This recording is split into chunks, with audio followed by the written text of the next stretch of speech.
নমস্কার। যারা যারা রয়েছে এই মুহূর্তে লাইভে, নান্টুদার বিজ্ঞান চর্চা এই পেজ থেকে এই ফার্স্ট টাইম আমরা লাইভ করছি। যারা যারা অলরেডি আমাদের ইভেন্টটাতে ইন্টারেস্টেড হয়েছে তারা সবাই জানো যে আজকের এই লাইভের বিষয়টা হচ্ছে ব্ল্যাক হোল। ব্ল্যাক হোল নিয়ে আমাদের সবারই মোটামুটি প্রচুর কৌতূহল আছে, কিন্তু ঠিকঠাক ধারণা হয়তো নেই। আমরা জানি যে ব্ল্যাক হোল নামে একটা বস্তু আছে এবং সেটা খুবই রহস্যময় বস্তু, বা এই নিয়ে আমাদের অনেক কল্পনা রয়েছে। কিন্তু অ্যাকচুয়ালি ব্ল্যাক হোল কি, বা ব্ল্যাক হোল কিভাবে তৈরি হয়, বা তার বৈজ্ঞানিক দৃষ্টিভঙ্গিটা কি, সেইটা জানার জন্য আমাদের একজন বিশেষজ্ঞ দরকার, যিনি এই নিয়ে সত্যিকারে আমাদের সম্যক জ্ঞান দিতে পারবেন। তো সেই জন্য এই নান্টুদার বিজ্ঞান চর্চা এই পেজ থেকে আমরা পেয়েছি একজন এই ব্যাপারে যিনি এক্সপার্ট, প্রফেসর নারায়ণ ব্যানার্জিকে। তিনি এই মুহূর্তে আমার সাথে লাইভে আছেন। আর আমার নাম নান্টুদা নয়, আমার ভালো নাম দেবপ্রিয়। তো আমি দেবপ্রিয় রায় নামে আমি আজকে প্রোগ্রামটা হোস্ট করব। আর আমাদের সাথে রয়েছেন স্যার নারায়ণ ব্যানার্জি। আমি তাকে ডেকে নিচ্ছি, তারপরে আমাদের আলোচনাটা শুরু করব। স্যার নমস্কার। স্যার ধন্যবাদ দেবপ্রিয়। নমস্কার, ধন্যবাদ দেবপ্রিয় তোমার এই অনুষ্ঠানে আসতে বলার জন্য। আপনাকে অসংখ্য ধন্যবাদ। আপনি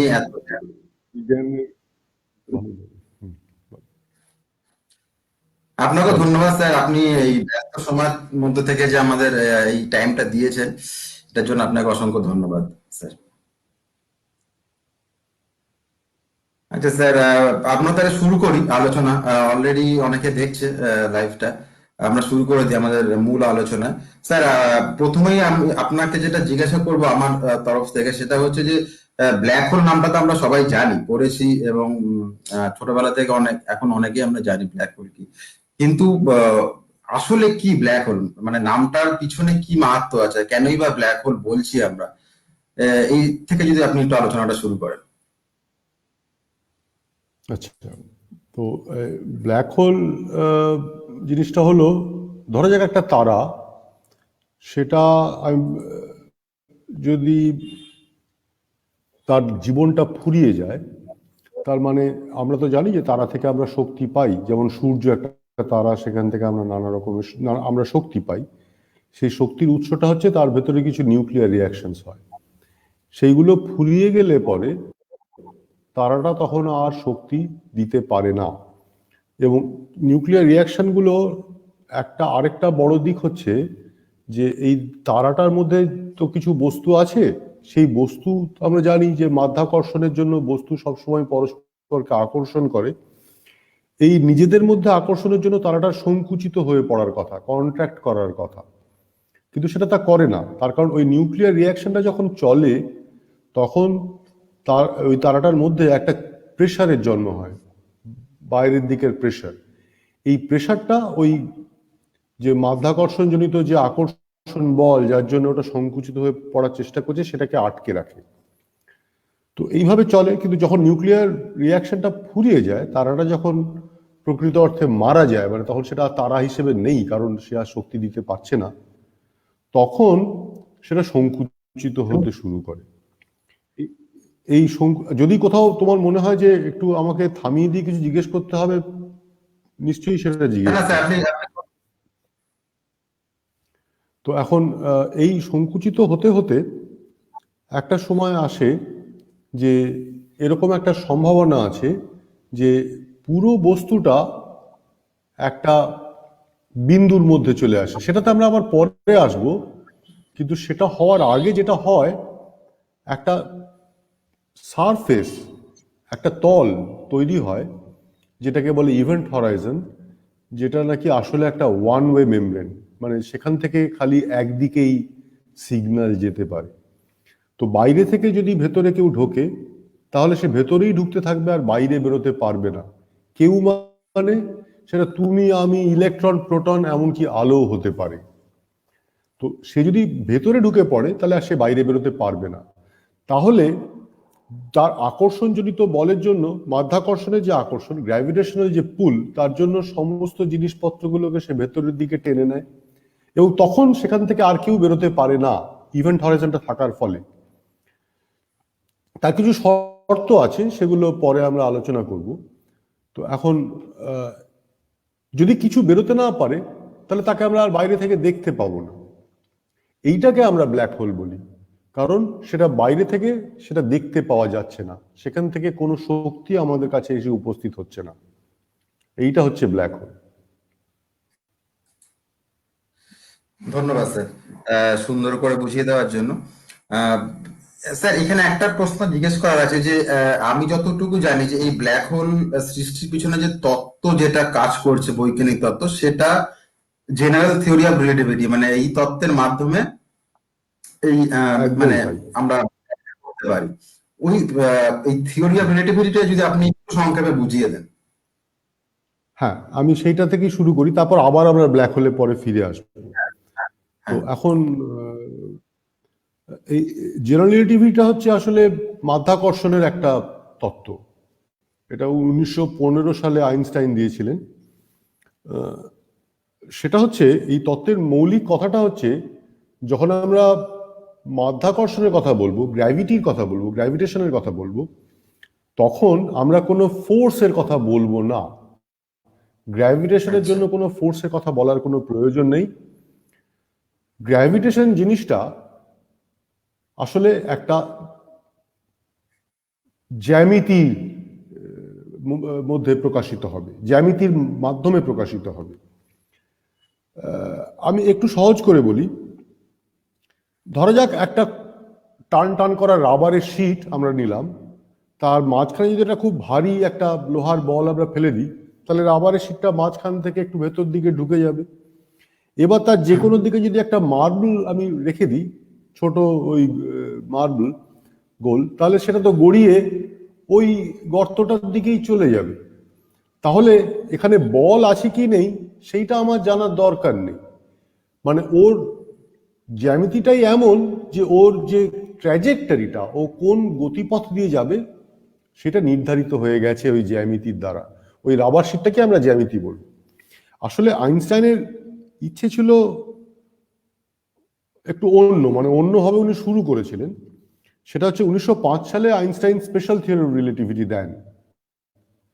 সেখানে বলা হয় যে তার মৌলিক উদ্দেশ্যটা হচ্ছে, স্পেশাল থিওরি অফ রিলেটিভিটির মৌলিক উদ্দেশ্য হচ্ছে যে এই যে ফিজিক্সের যে নিয়ম কানুনগুলো, মানে নেচারের যে সূত্রগুলো, সেটা সকলের জন্য সমান হতে হবে। এই আমরা যখন কোনো একটা জিনিসকে মাপযোগ করছি, এই মাপযোগের হিসেবটা তোমার এবং আমার আলাদা হতে পারে। যদি আমাদের মধ্যে কোনো ফারাক থাকে, ধরো তুমি আমার সাপেক্ষে একটা গতিবেগ নিয়ে দৌড়তে থাকছো, তাহলে পরে তুমি একটা বস্তুর দৈর্ঘ্য যা মাপবে আর আমি যা মাপবো সে দুটো হয়তো এক নয়। কিন্তু ফিজিক্সের নিয়ম কানুন যেগুলো, যেমন ইলেকট্রিসিটি, ম্যাগনেটিজমের যে নিয়ম কানুনগুলো, যেগুলো ম্যাক্সওয়েল ইকুয়েশন দিয়ে প্রকাশিত হয়, এই নিয়ম কানুনগুলো তোমার জন্য যা হবে আমার জন্য তাই হবে। স্পেশাল রিলেটিভিটিতে আইনস্টাইন যেটা করতে পারলেন, উনি সেটা বললেন যে দুটো দর্শকের মধ্যে, দুজন পর্যবেক্ষকের মধ্যে, যাকে অবজারভার বলে, দুজন অবজারভারের মধ্যে যদি একটা ইউনিফর্ম ভেলোসিটি থাকে, মানে ধরো তুমি দৌড়চ্ছ, তোমার বয়স কম, তুমি দৌড়তে থাকলে, আমি বুড়ো মানুষ, আমি একটা জায়গায় দাঁড়িয়ে রইলুম, কিন্তু তোমার আর আমার মধ্যে একটা গতি আছে বটে, রিলেটিভ ভেলোসিটি আছে, কিন্তু সেটা কিন্তু আমরা বুঝতে পারবো না যে দৌড়চ্ছে কে, রিলেটিভ ভেলোসিটি আছে, এটাই বড় কথা। ঠিক আছে, এইবার তোমার মাপযোগ এবং আমার মাপযোগ আলাদা হবে, কিন্তু নিয়ম কানুনগুলো আমাদের দুজনের জন্য সমান হবে। এটা আইনস্টাইন দেখাতে পারলেন। এটা একটু তাত্ত্বিক কথা, কিন্তু এর ফলে যেগুলো হলো সেগুলোর সুদূর প্রসারী ফল আছে। যেমন এই যে স্পেশাল রিলেটিভিটি, যেটাকে বিশেষ আপেক্ষিকতাবাদ বলে, তার মাধ্যমে আমরা জানতে পারলাম যে যে ম্যাটার এবং এনার্জি, বস্তু এবং শক্তি তারা আসলে একই জিনিস। তাদের রূপটা আলাদা, প্রকাশটা আলাদা, ম্যানিফেস্টেশনটা আলাদা, কিন্তু তারা একই। যেমন হিট এবং কাইনেটিক এনার্জি তারা, হ্যাঁ সরি একটু কেটে গেল, আরেকবার বলবে। যে E is equal to ফর্মুলাটা E is equal to mc square, E is equal to mc square, E is equal to mc square মানে হচ্ছে যে আমি যদি কোনো একটা m ভরকে শক্তিতে রূপান্তরিত করি তাহলে mc স্কোয়ার এই পরিমাণে শক্তি আমি পাবো। সিটা হচ্ছে আলোর গতিবেগ, শূন্য মাধ্যমে আলোর গতিবেগ। তো এরকম ধরনের কিছু সুদূর প্রসারী ফল আছে। এই যে আমাদের যে অ্যাটমিক এক্সপ্লোশন গুলো হয়, সেখানে যে এনার্জিটা হয় সেটা আসলে সেটা মানে ওই মাসটা এনার্জিতে কনভার্টেড হয়। তো এটা আসলে গতিশক্তিকে তাপ শক্তিতে রূপান্তরিত করার মতোই, একই ধরনের জিনিস, প্রিন্সিপালটা একই। মানে তারা একই জিনিসের বিভিন্ন রূপ মাত্র, এইটা হচ্ছে তার ফল। তো এই স্পেশাল রিলেটিভিটি কিন্তু দেখো স্পেশাল বলা হচ্ছে কেন, এটা কেবলমাত্র দুজন অবজারভার যাদের মধ্যে একটা ইউনিফর্ম ভেলোসিটি আছে তাদের জন্য প্রযোজ্য। কিন্তু এটার সাফল্যে আইনস্টাইন উৎসাহিত হয়ে এবার যেটা চেষ্টা করতে লাগলেন সেটা হচ্ছে যে তাহলে ফিজিক্সের নিয়মকানুনগুলো সমস্ত রকম দর্শকের জন্য এক হবে, সমস্ত পর্যবেক্ষকের অবজারভারের জন্য এক হবে। মানে তাদের মধ্যে যে গতিবেগ সেটাকে ইউনিফর্ম হওয়ার দরকার নেই। তাদের মধ্যে যদি ত্বরণ থাকে, অ্যাক্সেলারেশন থাকে, তুমি আমার সাপেক্ষে দৌড়চ্ছ কিন্তু তোমার গতিবেগটা পরিবর্তিত হচ্ছে, তাহলেও একই হবে। এইটা করতে গিয়ে আমার অসুবিধা হলো গ্র্যাভিটি নিয়ে, একটু টেকনিক্যাল কথা, সেটা আমি বাদই দিচ্ছি। কিন্তু সেটা কিন্তু সমাধান করলেন এইভাবে, উনি গ্র্যাভিটি বা মাধ্যাকর্ষণের জন্য বলের কথাটা বাদ দিয়ে দিলেন। উনি বললেন মাধ্যাকর্ষণের জন্য কেবলমাত্র জ্যামিতিটা জানলেই হবে। মানে কোনো বস্তুর জন্য তো মাধ্যাকর্ষণ হয়, আমরা জানি নিউটনের যে মাধ্যাকর্ষণের সূত্র, দুটো বস্তু যদি থাকে তাহলে মাধ্যাকর্ষণের বল হবে দুটো বস্তুর ভরের সঙ্গে সমানুপাতিক। তার মানে ভর থেকেই মাধ্যাকর্ষণ জন্ম। আমরা স্পেশালিটিভিটি থেকে জেনেছি ভর অর্থাৎ বস্তু এবং শক্তি তারা একই জিনিস, তাহলে শক্তি থেকেও মাধ্যাকর্ষণের জন্ম হতে পারে। যাই হোক না কেন, এই যে বস্তু বা শক্তি যদি কোথাও থাকে তার দরুন তার আশেপাশে জ্যামিতিটা বদলে যাবে, ওই রাবার শিটের মতো। এবং সেইভাবে আমরা গ্র্যাভিটিটাকে বুঝতে পারবো। আমি একটা চমৎকার অ্যানালজি দিচ্ছি। আমাদের মাস্টারমশাই অমল রায়চৌধুরী, বিখ্যাত লোক, তিনি জেনারেল রিলেটিভিটি পড়াতেন আমাদের, সাধারণ আপেক্ষিকতাবাদ সেটা পড়াতে উনি বলেছিলেন। বলতে চাই যে অমর রায়চৌধুরী মানে আপনি বলছেন অমর রায়চৌধুরীর ইকুয়েশন বলে যেটা প্রচলিত। হ্যাঁ, রায়চৌধুরী ইকুয়েশন বলে যে ইকুয়েশনটা আছে সেই ভদ্র ইকুয়েশন বলে, এবং এটা রজার পেনরোজ এই বছর নোবেল এই ইকুয়েশনের উপর ভিত্তি করে। হ্যাঁ, রজার পেনরোজের কিছু কাজ আছে, কিন্তু কাজটার পেনরোজ এবং হকিং এর যে সিঙ্গুলারিটি থিওরেম সেটা একটু অন্য প্রসঙ্গে। হ্যাঁ, তার সঙ্গেও ব্ল্যাক হোলের সম্পর্ক আছে, নিশ্চয়ই আছে, কিন্তু সেই কাজটার ভিত্তিটা, মূল ভিত্তিটা কিন্তু রায়চৌধুরী ইকুয়েশন। রায়চৌধুরী ইকুয়েশন হকিং এর পেনরোজের থিওরেম হওয়ার অনেক আগে, 10 বছর আগে তৈরি। সেই অমল রায়চৌধুরী, সেই অমল রায়চৌধুরী উনি বলতেন, আমি যদি গড়িয়াহাট মোড়ে দাঁড়িয়ে কোনো একজন ম্যাথামেটিশিয়ানকে জিজ্ঞেস করি এই যে ট্রাম গাড়িটা কোন রাস্তা দিয়ে যাবে তুমি বলতে পারো, তখন সে ম্যাথামেটিশিয়ান বলবে হ্যাঁ ট্রামের ওপর ফোর্সটা আমাকে বলে দাও, কত ফোর্স কাজ করছে, আমি তো নিউটনের গতিসূত্রটা জানি, force is equal to mass into acceleration. সেটা একটা সেকেন্ড অর্ডার ডিফারেন্সিয়াল ইকুয়েশন, আমি সেটা ইন্টিগ্রেট করে দেবো। তবে ডিফারেন্সিয়াল ইকুয়েশন ইন্টিগ্রেট করতে গেলে কিন্তু আমার ইনিশিয়াল কন্ডিশন দিতে হবে। সেকেন্ড অর্ডার ইকুয়েশন দুটো ইনিশিয়াল কন্ডিশন আমাকে দিয়ে দাও, আর ফোর্সটা বলে দাও, আমি ইন্টিগ্রেট করে তোমাকে বলে দেবো। তখন আমরা ভাববো আরে বাবা লোকটা কত জানে, জ্ঞানী গুণী লোক। কিন্তু তুমি যদি একজন রিক্সাওয়ালাকে জিজ্ঞেস করো যে এই যে ট্রাম গাড়িটা সেটা কোন রাস্তা দিয়ে যাবে বলতে পারো, সে বলবে আবার আপনি কি জিজ্ঞেস করছেন, ট্রাম লাইন পাতা আছে, ট্রাম লাইন দিয়ে যাবে। তাহলে জেনারেল রিলেটিভিটির কাজটা হচ্ছে এই স্পেস টাইমের মধ্যে ট্রাম লাইনটা পেতে দেওয়া। একটা শব্দ একটু খেয়াল করো, আমি স্পেস না বলে স্পেস টাইম বলেছি, কারণ স্পেশাল রিলেটিভিটি বিশেষ আপেক্ষিকতাবাদটা যখন আইনস্টাইন দিলেন তখন থেকে আমরা জানি যে সময়টা আসলে স্থানাঙ্ক, একটা মাত্রা। তার মানে আমরা দৈর্ঘ্য প্রস্থ উচ্চতা যেরকম বলি, সময়টাও অনেকটা সেই রকম। একটা ফারাক আছে, দৈর্ঘ্য প্রস্থ উচ্চতা, মানে আমি যদি কোঅর্ডিনেট অ্যাক্সিস বলি এক্স ওয়াই জেড, সেগুলোকে আমরা বাড়াতে কমাতে পারি। আমি উত্তর দিকে 1 কিলোমিটার হেঁটে গেলাম, আবার আমি দক্ষিণ দিকে উল্টো দিকে 1 কিলোমিটার পিছিয়ে আসতে পারি। সময়ের ক্ষেত্রে এইটা সম্ভব নয়, আমি উল্টো দিকে যেতে পারি না, এইটা খালি ফারাক। এর ফলে অঙ্কের নিয়মেও তার কিছু ফারাক আসে, সেগুলো ইকুয়েশনগুলোতে দেখা যায়, সেগুলোর মধ্যে আমরা যাচ্ছি না। কিন্তু আসল ফারাকটা এইটা যে উল্টো দিকে সময়ের চলতে পারে না, যে কোনো একটা দিকেই চলবে। কাজে এই স্পেস, তাহলে ওইটাও জ্যামিতির একটা অংশ। এক্স ওয়াই জেড মানে দৈর্ঘ্য প্রস্থ উচ্চতা যেমন জ্যামিতির অংশ, সময়টাও তেমনি জ্যামিতির অংশ। তাহলে জ্যামিতিটা এখন 3 মাত্রার না হয় 4 মাত্রা। কাজে এই স্পেস টাইমের জ্যামিতিটা ওই কোনো ভর বা শক্তির দ্বারা পরিবর্তিত হবে। এইটা হচ্ছে সাধারণ আপেক্ষিকতাবাদ, এটাই হচ্ছে বেসিক আপনি যে অ্যানালজি এখানে রাবার শিটটা আপনি বলছেন, ওই রাবার শিটটা আসলে স্পেস টাইম। রাবার শিটটা আসলে স্পেস টাইম, কিন্তু সেটা অ্যানালজি হিসেবে বললাম, সেটা অ্যানালজিটা যে খুব ভালো তা না। কারণ রাবার শিট একটা 2 ডিমেনশনাল জিনিস, তাদের টাইমটা কোথায়? টাইম তো নেই। তুমি এক্স আর ওয়াই ছিল, সেটা না হয় নিচের দিকে ডেবে গেল, তুমি একটা জেড অ্যাক্সিস পেলে, কিন্তু টাইমটা নেই।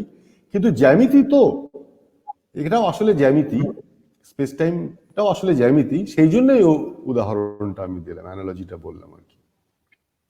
তো এইটা হচ্ছে জেনারেল রিলেটিভিটির মৌলিক কথা। এর উদ্দেশ্যটা ছিল ফিজিক্সের নিয়মকানুনগুলো সকলের জন্য সমান, সেইটা করতে গিয়ে উনি গ্র্যাভিটেশনের একটা নতুন তত্ত্বে উপস্থিত হলেন। এখন অবশ্য তুমি বলতে পারো যে হ্যাঁ, এরকম বড় বড় কথা বলে লাভ কি? একটা থিওরি যখন আপনি দেবেন, তার তো কিছু গুণ থাকতে হবে। সেটা দিয়ে আপনি পুরনো কোন জিনিস ব্যাখ্যা করতে পারলেন, যেটা আমরা আগে ব্যাখ্যা করতে পারতাম না নিউটনিয়ান গ্র্যাভিটি থেকে, অথবা নতুন কোন জিনিস আপনি প্রেডিক্ট করলেন, নতুন কোন জিনিস আপনি বলতে পারলেন, সেরকম প্রশ্ন তুমি করতে পারো। দেখো, এই জেনারেল রিলেটিভিটি হলো 1915 সালে। এখন আমি তোমাকে দুটো কথা বলছি। একটা হচ্ছে যে এই যে যে গ্রহগুলো সূর্যের পাশে যে কক্ষপথে আবর্তিত হয়, এই কক্ষপথটার একটা রোটেশন থাকে, তাকে প্রেসেশন বলে। এই এই প্রেসিশনটা যেমন বুধ গ্রহের জন্য বেশ ভালোভাবে আমরা মাপতে পারি। তো সেটা তার একটা মাপ আছে, মাপটার কত আমি এখন আর বলছি না, সেই মাপটা আমরা জানি। এবং সেটা সূর্যটাকে যদি আমরা তো একটা স্ফিয়ার ধরে নিই, গোলাকার বস্তু বলে ধরে নিই, কিন্তু সূর্যটা আসলে গোলক নয়, সেটা অনেকটা কমলা লেবুর মতো, একটা স্ফেরয়েড বলে, মানে মেরুর দিকটা একটু চাপা, ঠিক ফুটবলের মতো নয়, অনেকটা কমলা লেবুর মতো। তো এই কমলা লেবু মতো হওয়ার জন্য যে বিকৃতিটা হলো, সেই বিকৃতি থেকে যদি আমি ক্যালকুলেট করি, তাহলে এই বুধ গ্রহের যে পেরিহিলিয়ান শিফটটা হয়, তার বেশিরভাগটা আমি এক্সপ্লেন করতে পারি। সামান্য কিছু অংশ বাদ থাকে। আমি যদি জেনারেল রিলেটিভিটি সত্যি বলে ধরে নিই, তাহলে দেখব যে অক্ষরে অক্ষরে যেটুকু বাকি ছিল ওইটা মিলে যায়। এইটা হচ্ছে যেটা পুরনো জিনিস আমরা মেলাতে পারিনি, সেটা মেলাতে পারলাম। আর নতুন জিনিস আইনস্টাইন বললেন, দেখো নিউটনিয়ান গ্র্যাভিটিতে আমরা জানি যে কোনো দুটো বস্তু তারা পরস্পরকে আকর্ষণ করে। বস্তু মানে যার ভর আছে, যার ভর নেই সে তো কাউকে আকর্ষণ করতে পারবে না। কিন্তু আইনস্টাইন বললেন কেন, এনার্জিও তো গ্র্যাভিটি দেবে। তাহলে আলো তো একটা এনার্জি, শক্তি, তাহলে সেও গ্র্যাভিটি জন্ম দিতে পারে, এবং সে গ্র্যাভিটিতে রেসপন্ডও করতে পারে, গ্র্যাভিটিতে সাড়াও দিতে পারে। তাহলে আইনস্টাইন বললেন, তাহলে কোনো গ্র্যাভিটেটিং অবজেক্ট যদি থাকে, মাধ্যাকর্ষণ আছে এরকম কোনো বস্তুর পাশ দিয়ে যদি আলো যায়, আলোটা বেঁকে যাবে।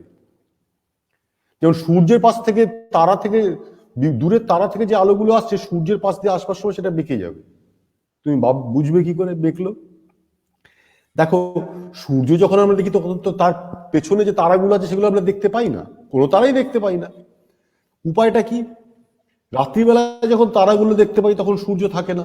উপায়টা হচ্ছে সূর্য গ্রহণের সময় চেষ্টা করা, কারণ তারার ম্যাপটা আমরা ভালো করে জানি, সেই তারাটা কোথায় অবস্থিত আমি জানি। 1915 সালে জেনারেল রিলেটিভিটির আবিষ্কার, 1919 সালে একটা বিভিন্ন জায়গায়, দুটো জায়গায় পূর্ণ সূর্যগ্রহণ এর সময় এই সূর্যের পেছনে যে তারাগুলো আছে, তার যে ট্র্যাজেক্টরিটা, যে আলোটা এলো, সেটা পর্যবেক্ষণ করে দেখা যায় সেটা বেঁকেছে, সত্যিই বেঁকেছে, এবং কতটা জেনারেল রিলেটিভিটি যতটা বলে দিয়েছে ঠিক ততটা। কাজে দেখো, এই যে নতুন তত্ত্ব, সেটা অনেক শক্ত অঙ্ক আছে, তাতে আমরা সহজ ভাষায় বললে তাতে শক্ত অঙ্ক আছে, ট্রাম লাইন পাতাটা সহজ কাজ নয়, তেমনি জ্যামিতিটা কি হবে সেটা বের করে ফেলাটা সহজ কাজ নয়। এত শক্ত কাজ করে আমরা করবোটা কি? আমরা যেগুলো আগে, প্রথম কথা হচ্ছে যেগুলো আমরা এক্সপ্লেন করতে পারিনি, ব্যাখ্যা করতে পারিনি, যেমন বুধ গ্রহের যে পেরিহিলিয়ান শিফট, সেটা আমরা ব্যাখ্যা করতে পারলাম। আলো বেঁকছে, এটা আমরা জানতামই না যে আলো বেঁকতে পারে, আমরা বললাম হ্যাঁ আলো বেঁকতে পারে, এবং দেখলাম সত্যিই বেঁকছে। এছাড়া আরো অনেক জিনিস আছে যেটা আইনস্টাইন জেনারেল রিলেটিভিটি বলে। যেমন তুমি জানো, ধরো দুটো বস্তু তারা পরস্পরের দিকে ছুটে আসছে বা পরস্পরের থেকে দূরে চলে যাচ্ছে, তাদের একটা থেকে যদি কোনো একটা তরঙ্গ যায়, ধরো শব্দ, তুমি তো প্ল্যাটফর্মে দাঁড়িয়ে আছো, একটা ট্রেন ঢুকছে, হুইসেল দিচ্ছে, তোমার তাকে বেশি তীক্ষ্ণ মনে হবে, ডপলার শিফট বলে। আবার তোমার থেকে বেরিয়ে চলে যায় তখন কম তীক্ষ্ণ মনে হবে, ওয়েভলেন্থটা তখন বেড়ে যাবে, ফ্রিকোয়েন্সি কমে যাবে। তো আইনস্টাইন বললেন এই গ্র্যাভিটির জন্য যদি দুটো বস্তুর মধ্যে যদি কোনো আপেক্ষিক গতিবেগ নাও থাকে, তাহলেও দুটো বস্তুর মধ্যে গ্র্যাভিটির জন্য যে আলোটা আসবে, আলোর তরঙ্গ দৈর্ঘ্যটা একটু বেড়ে যাবে, এটাকে বলে গ্র্যাভিটেশনাল রেড শিফট। এবং উনি প্রেডিক্ট করেছিলেন এটা আমরা মাপতে পারতাম না। 15 সালে এই প্রেডিকশনটা হয়। 1960 সালে টেরেস্ট্রিয়াল এক্সপেরিমেন্টে একদম পৃথিবীর বুকে এক্সপেরিমেন্ট করে দেখানো যায় যে গ্র্যাভিটেশনাল রেড শিফটটা সত্যি সত্যি হয়। এটা নিউটনিয়ান গ্র্যাভিটি থেকে আমরা বুঝতে পারবো না। এরকম আরো অনেক উদাহরণ আছে। আর যেটা নিয়ে তুমি আজকের আলোচনাটা সূত্রপাত করেছো, আমরা বেসিক থিওরিতে অনেকক্ষণ সময় দিলাম, কিন্তু বেসিক থিওরিটা জানা দরকার। এই যে একটু বলে নিই, ব্ল্যাক হোলটাও কিন্তু জেনারেল রিলেটিভিটির একটা ফলশ্রুতি। জেনারেল রিলেটিভিটির ফলেই ব্ল্যাক হোলের কথা আমরা জানতে পারি। হ্যাঁ বলো, তুমি কি বলছিলে, বলো প্রশ্নটা বলো। তাহলে এই গ্র্যাভিটেশন বলে যেটা যে একটা ফোর্স হিসাবে ব্যাখ্যা করেছিল, আসলে তাহলে সেটা ফোর্স নয়, মানে আসলে সেটা একটা জিওমেট্রিক্যাল স্ট্রাকচার বা ওইভাবে আমরা ব্যাখ্যা করতে পারি, মানে আসলে গ্র্যাভিটেশন বলে কোনো ফোর্স নেই। না দেখো, বাট এখানে আমি একটু বলবো, সেটা হচ্ছে যে আসল নকল কথাটা বলে লাভ নেই। আমি যদি জ্যামিতি বলি তাহলে আমি অনেক সূক্ষ্মভাবে বলতে পারি, কিন্তু নিউটনের গ্র্যাভিটি তো আমাদের ভালো সার্ভিস দিয়েছে এতদিন ধরে, তাই না? মোটামুটি ভাবে চাঁদের কক্ষপথটা কি হবে, চাঁদ তার সূর্যের পাশে পৃথিবীর কক্ষপথটা কি হবে, অন্য গ্রহগুলোর কক্ষপথ কি হবে, তারপর ধরো জোয়ার ভাটা কখন খেলবে, কিভাবে খেলবে, তারপর ধরো আমি যে এই যে উড়ে উড়ে বেরিয়ে তোমার সঙ্গে কথা বলছি না, এক জায়গায় ভদ্রভাবে বসে হ্যাঁ তোমার সঙ্গে কথা বলছি, এগুলো তো গ্র্যাভিটির জন্য, এগুলো নিউটনের গ্র্যাভিটি থেকে চমৎকার এক্সপ্লেন করা যায়। আইনস্টাইনের যে জ্যামিতির যে নিয়ম কানুনগুলো, যে ইকুয়েশন গুলো, সেগুলোকে দেখা যায় আমি যদি ধরে নিই গ্র্যাভিটিটা দুর্বল, উইক, তাহলে আমরা নিউটনের গ্র্যাভিটিটা এক্স্যাক্টলি ফেরত পাবো। তাহলে নিউটনের গ্র্যাভিটিটাকে ভুল বলে লাভ নেই, সেটা আইনস্টাইনের জেনারেল রিলেটিভিটির একটা বিশেষ রূপ। যখন গ্র্যাভিটিটা দুর্বল তখন আমরা নিউটনের গ্র্যাভিটি ফেরত পাবো, কিন্তু খুব সূক্ষ্মভাবে গ্র্যাভিটিকে জানতে গেলে আমাদের কিন্তু জেনারেল রিলেটিভিটি ছাড়া উপায় নেই। যেমন ধরো পেরিহিলিয়ান শিফট, তারপরে যেমন ধরো আলো যে বেঁকে যাবে, তারপরে এই ধরনের জিনিসপত্র বুঝতে গেলে, বা ব্ল্যাক হোল আমাদের আজকে আলোচনা, সেটা নিউটনের গ্র্যাভিটিতে ব্ল্যাক হোলের কোনো অস্তিত্বই নেই। বুঝতে পেরেছি। হ্যাঁ, তাহলে এবার স্যার আপনি হ্যাঁ ব্ল্যাক হোল তো কি জিনিসটা আমি আগেই বলেছি। এখন ব্ল্যাক হোল জিনিসটা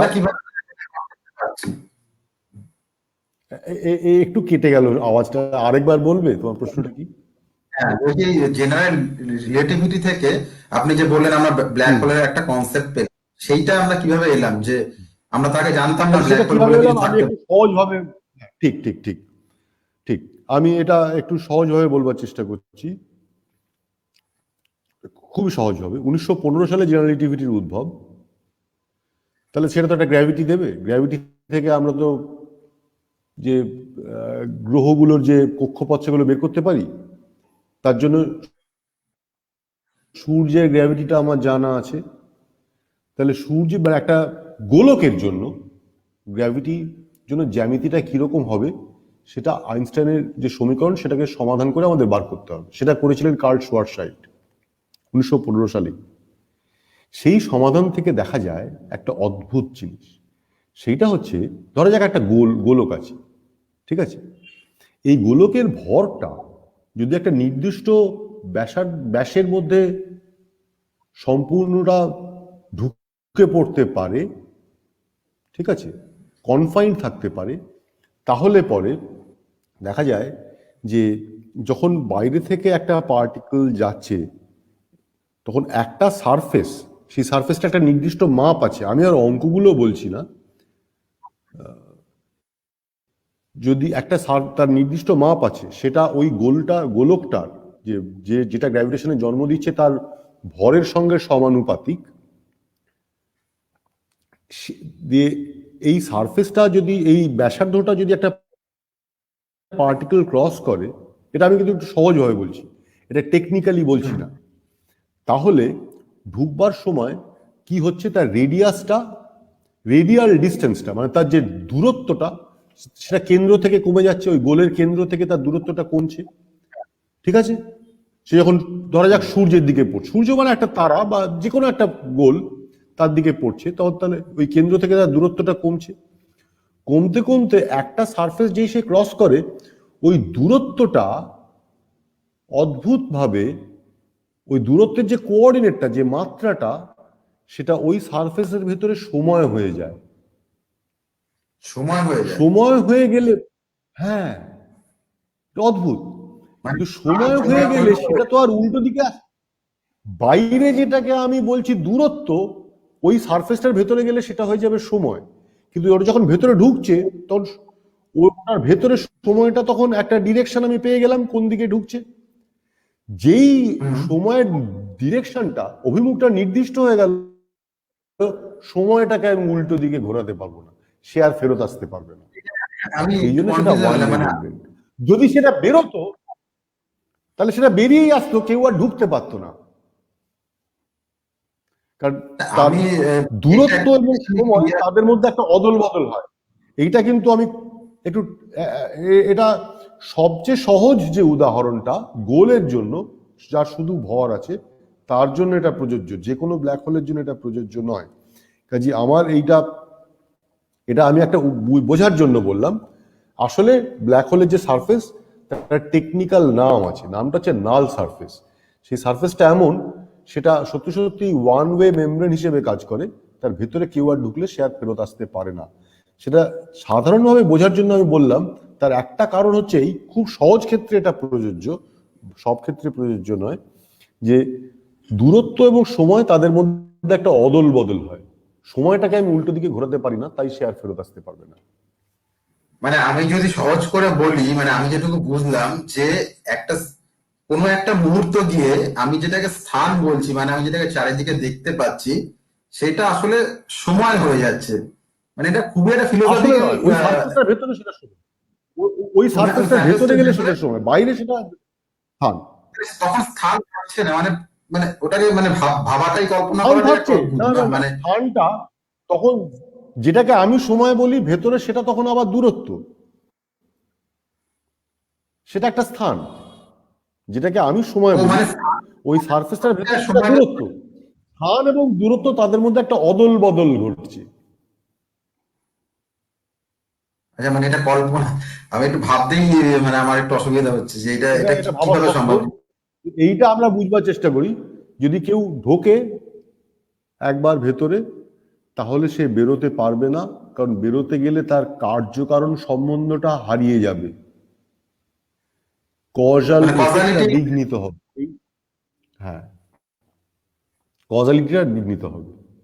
তার মানে আগে পরেটা গুলিয়ে যাবে, পরের জিনিসটা আগে হবে, আগে জিনিসটা পরে হবে, এরকম আর কি।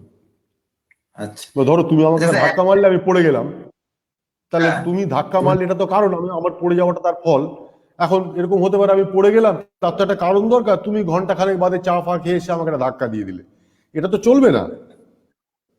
যদি সময়টাকে উল্টো দিকে ঘোরাতে থাকি তাহলে এই জিনিসটা হতে থাকবে। আচ্ছা স্যার, আর একজন এইটা হচ্ছে প্রশ্ন ব্ল্যাক করেছে, হোল আসল। প্রশ্ন, হুম, এই প্রশ্নটা আমি একটু নিয়ে নিই, আমি একটু জাস্ট রিড আউট করে দিচ্ছি। স্যার, আমরা জানি কোনো ভরযুক্ত কণা অন্য ভরযুক্ত কণাকে আকর্ষণ করে। দুইটি বস্তুর মধ্যকার আকর্ষণ বল এফ বের করতেও ওই দুইটি বস্তুর ভর লাগে।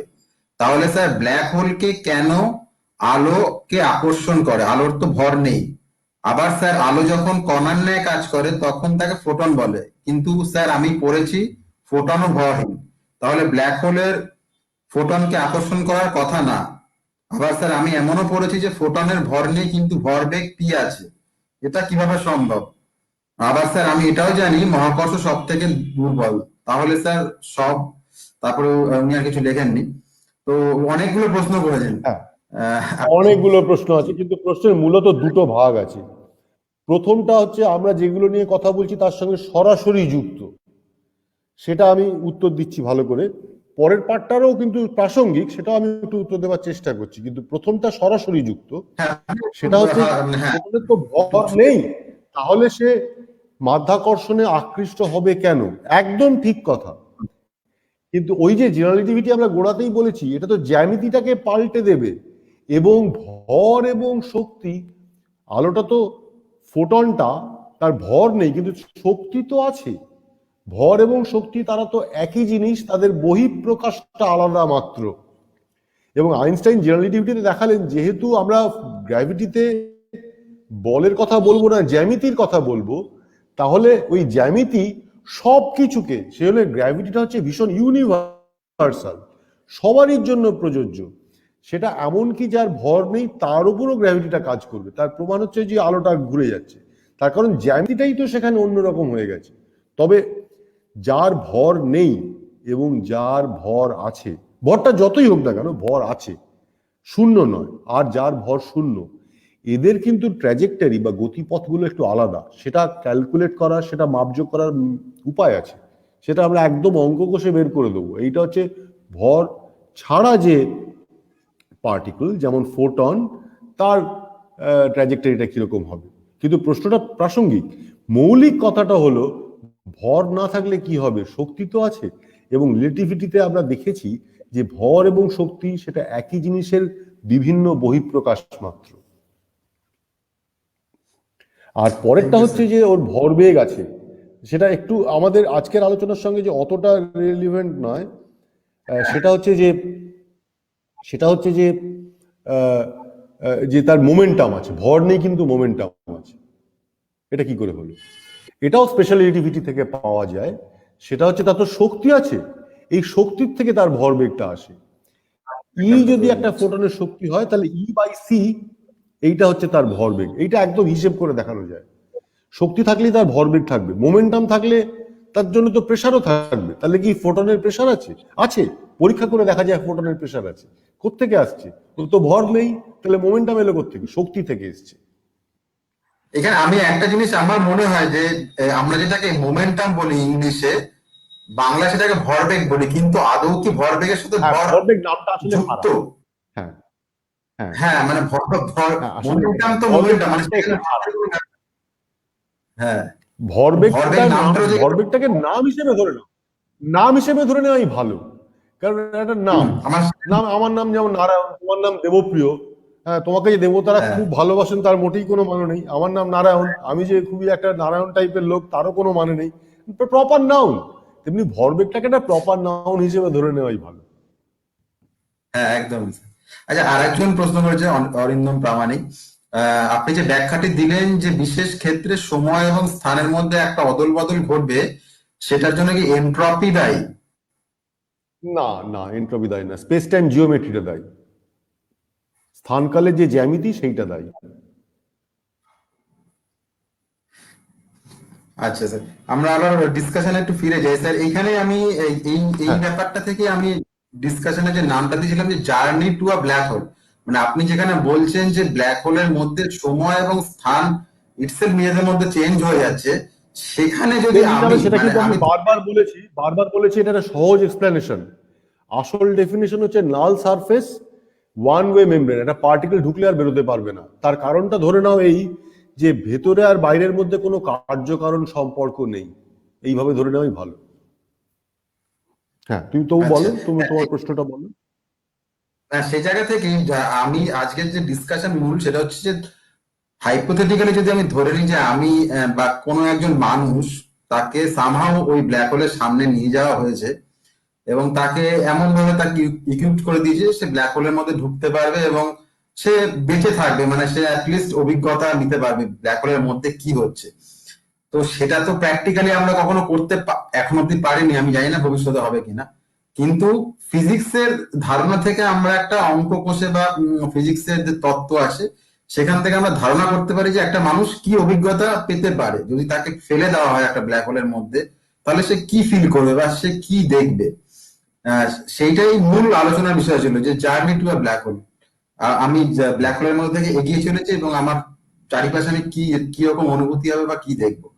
তো সেই জায়গাতে ফিরে যাই স্যার, আপনি মানে আপনি এবার এইভাবে একটু একটু এক্সপ্লেন করুন যে ধরে নেওয়া হলো যে কোনো একজন ব্যক্তিকে তাকে ইভেন্ট হরাইজনের সামনে তাকে নিয়ে যাওয়া হলো এবং তাকে পুশ করা হলো, সে একটা ব্ল্যাক হোলের মধ্যে ভিতরে ঢুকে যাচ্ছে।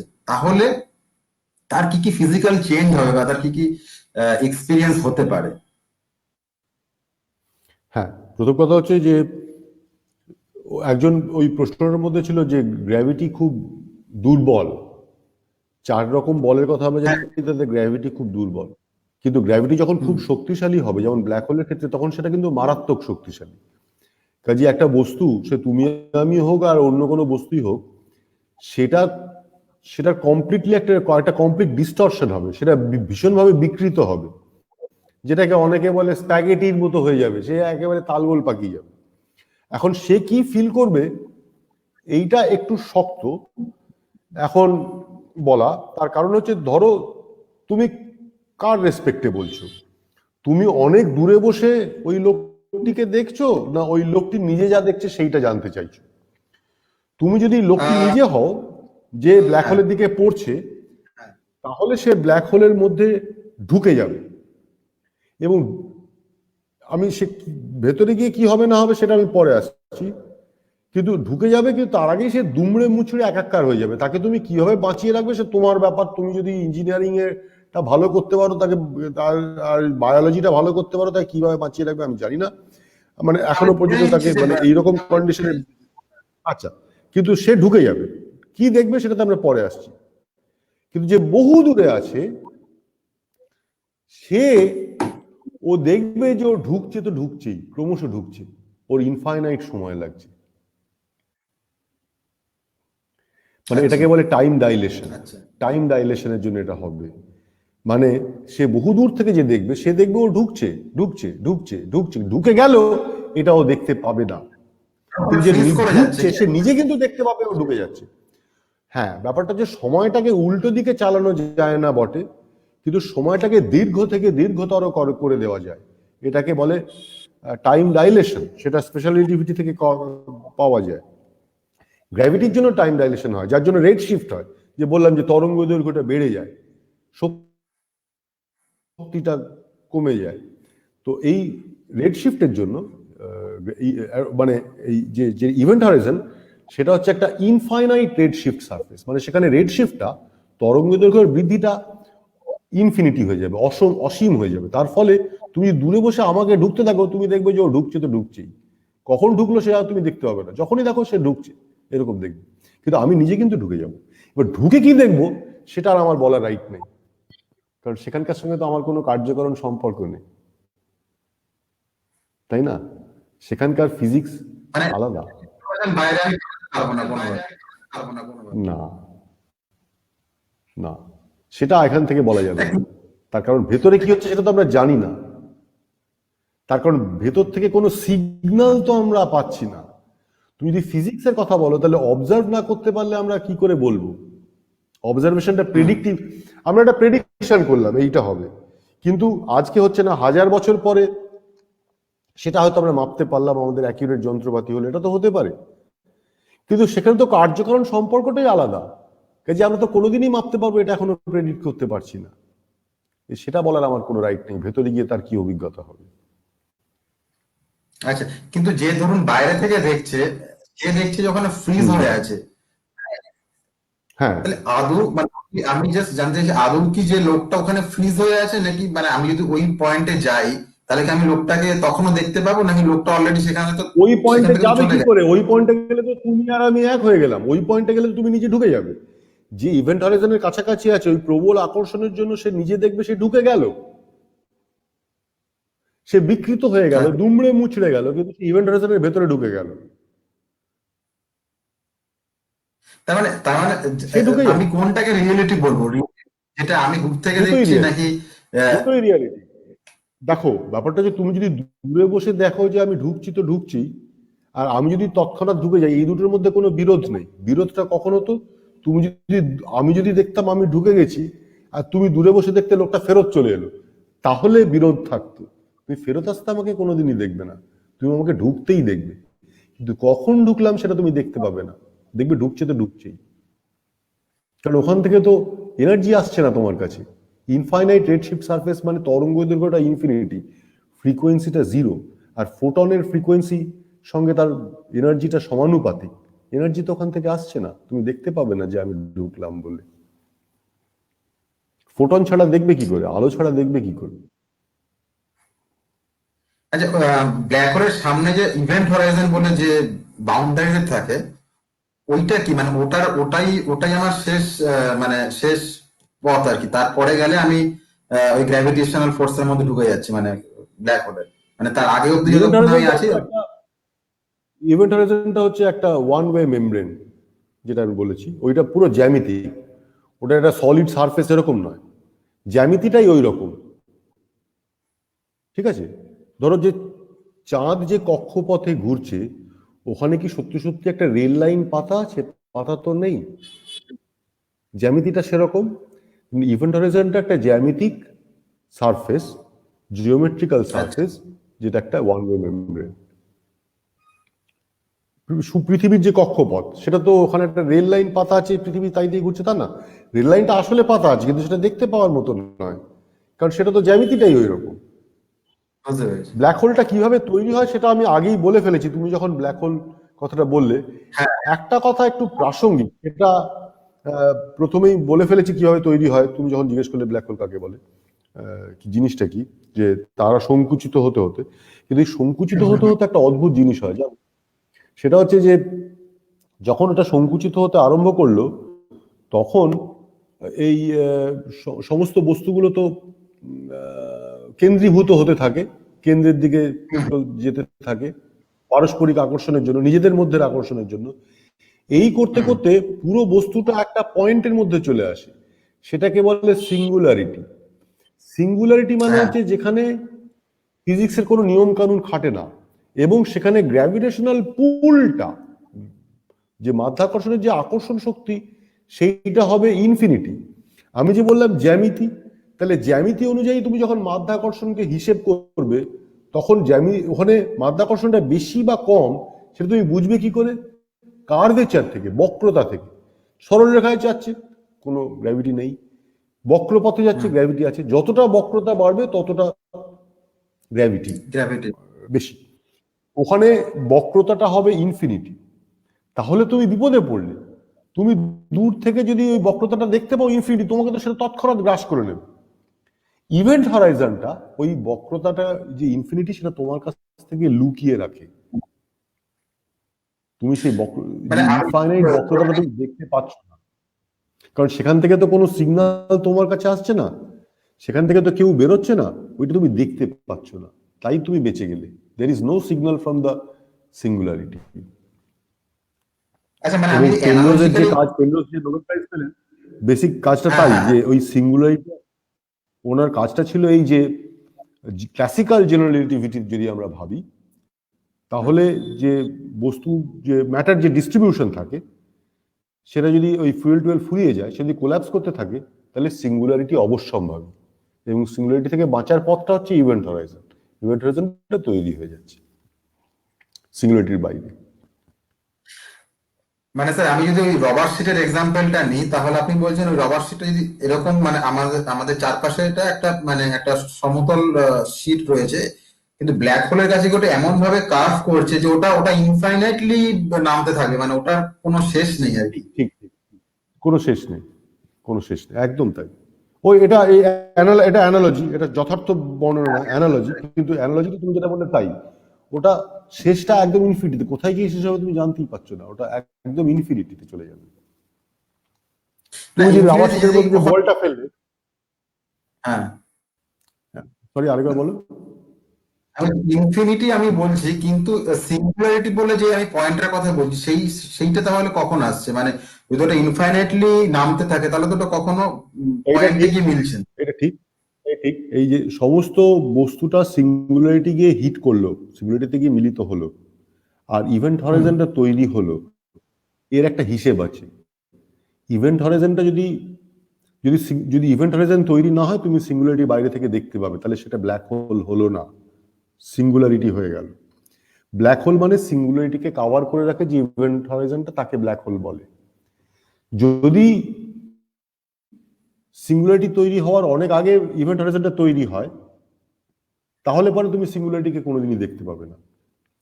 যদি সিঙ্গুলারিটি তৈরি হলো, ইভেন্ট হরাইজনটা তৈরি হলো বটে, কিন্তু সিঙ্গুলারিটি তৈরি হওয়ার কিছুক্ষণ পরে তৈরি হলো, তাহলে সিঙ্গুলারিটিকে তুমি কিছুক্ষণ পর্যন্ত দেখতে পাবে, যতক্ষণ পর্যন্ত ইভেন্ট হরাইজনটা তৈরি না হচ্ছে।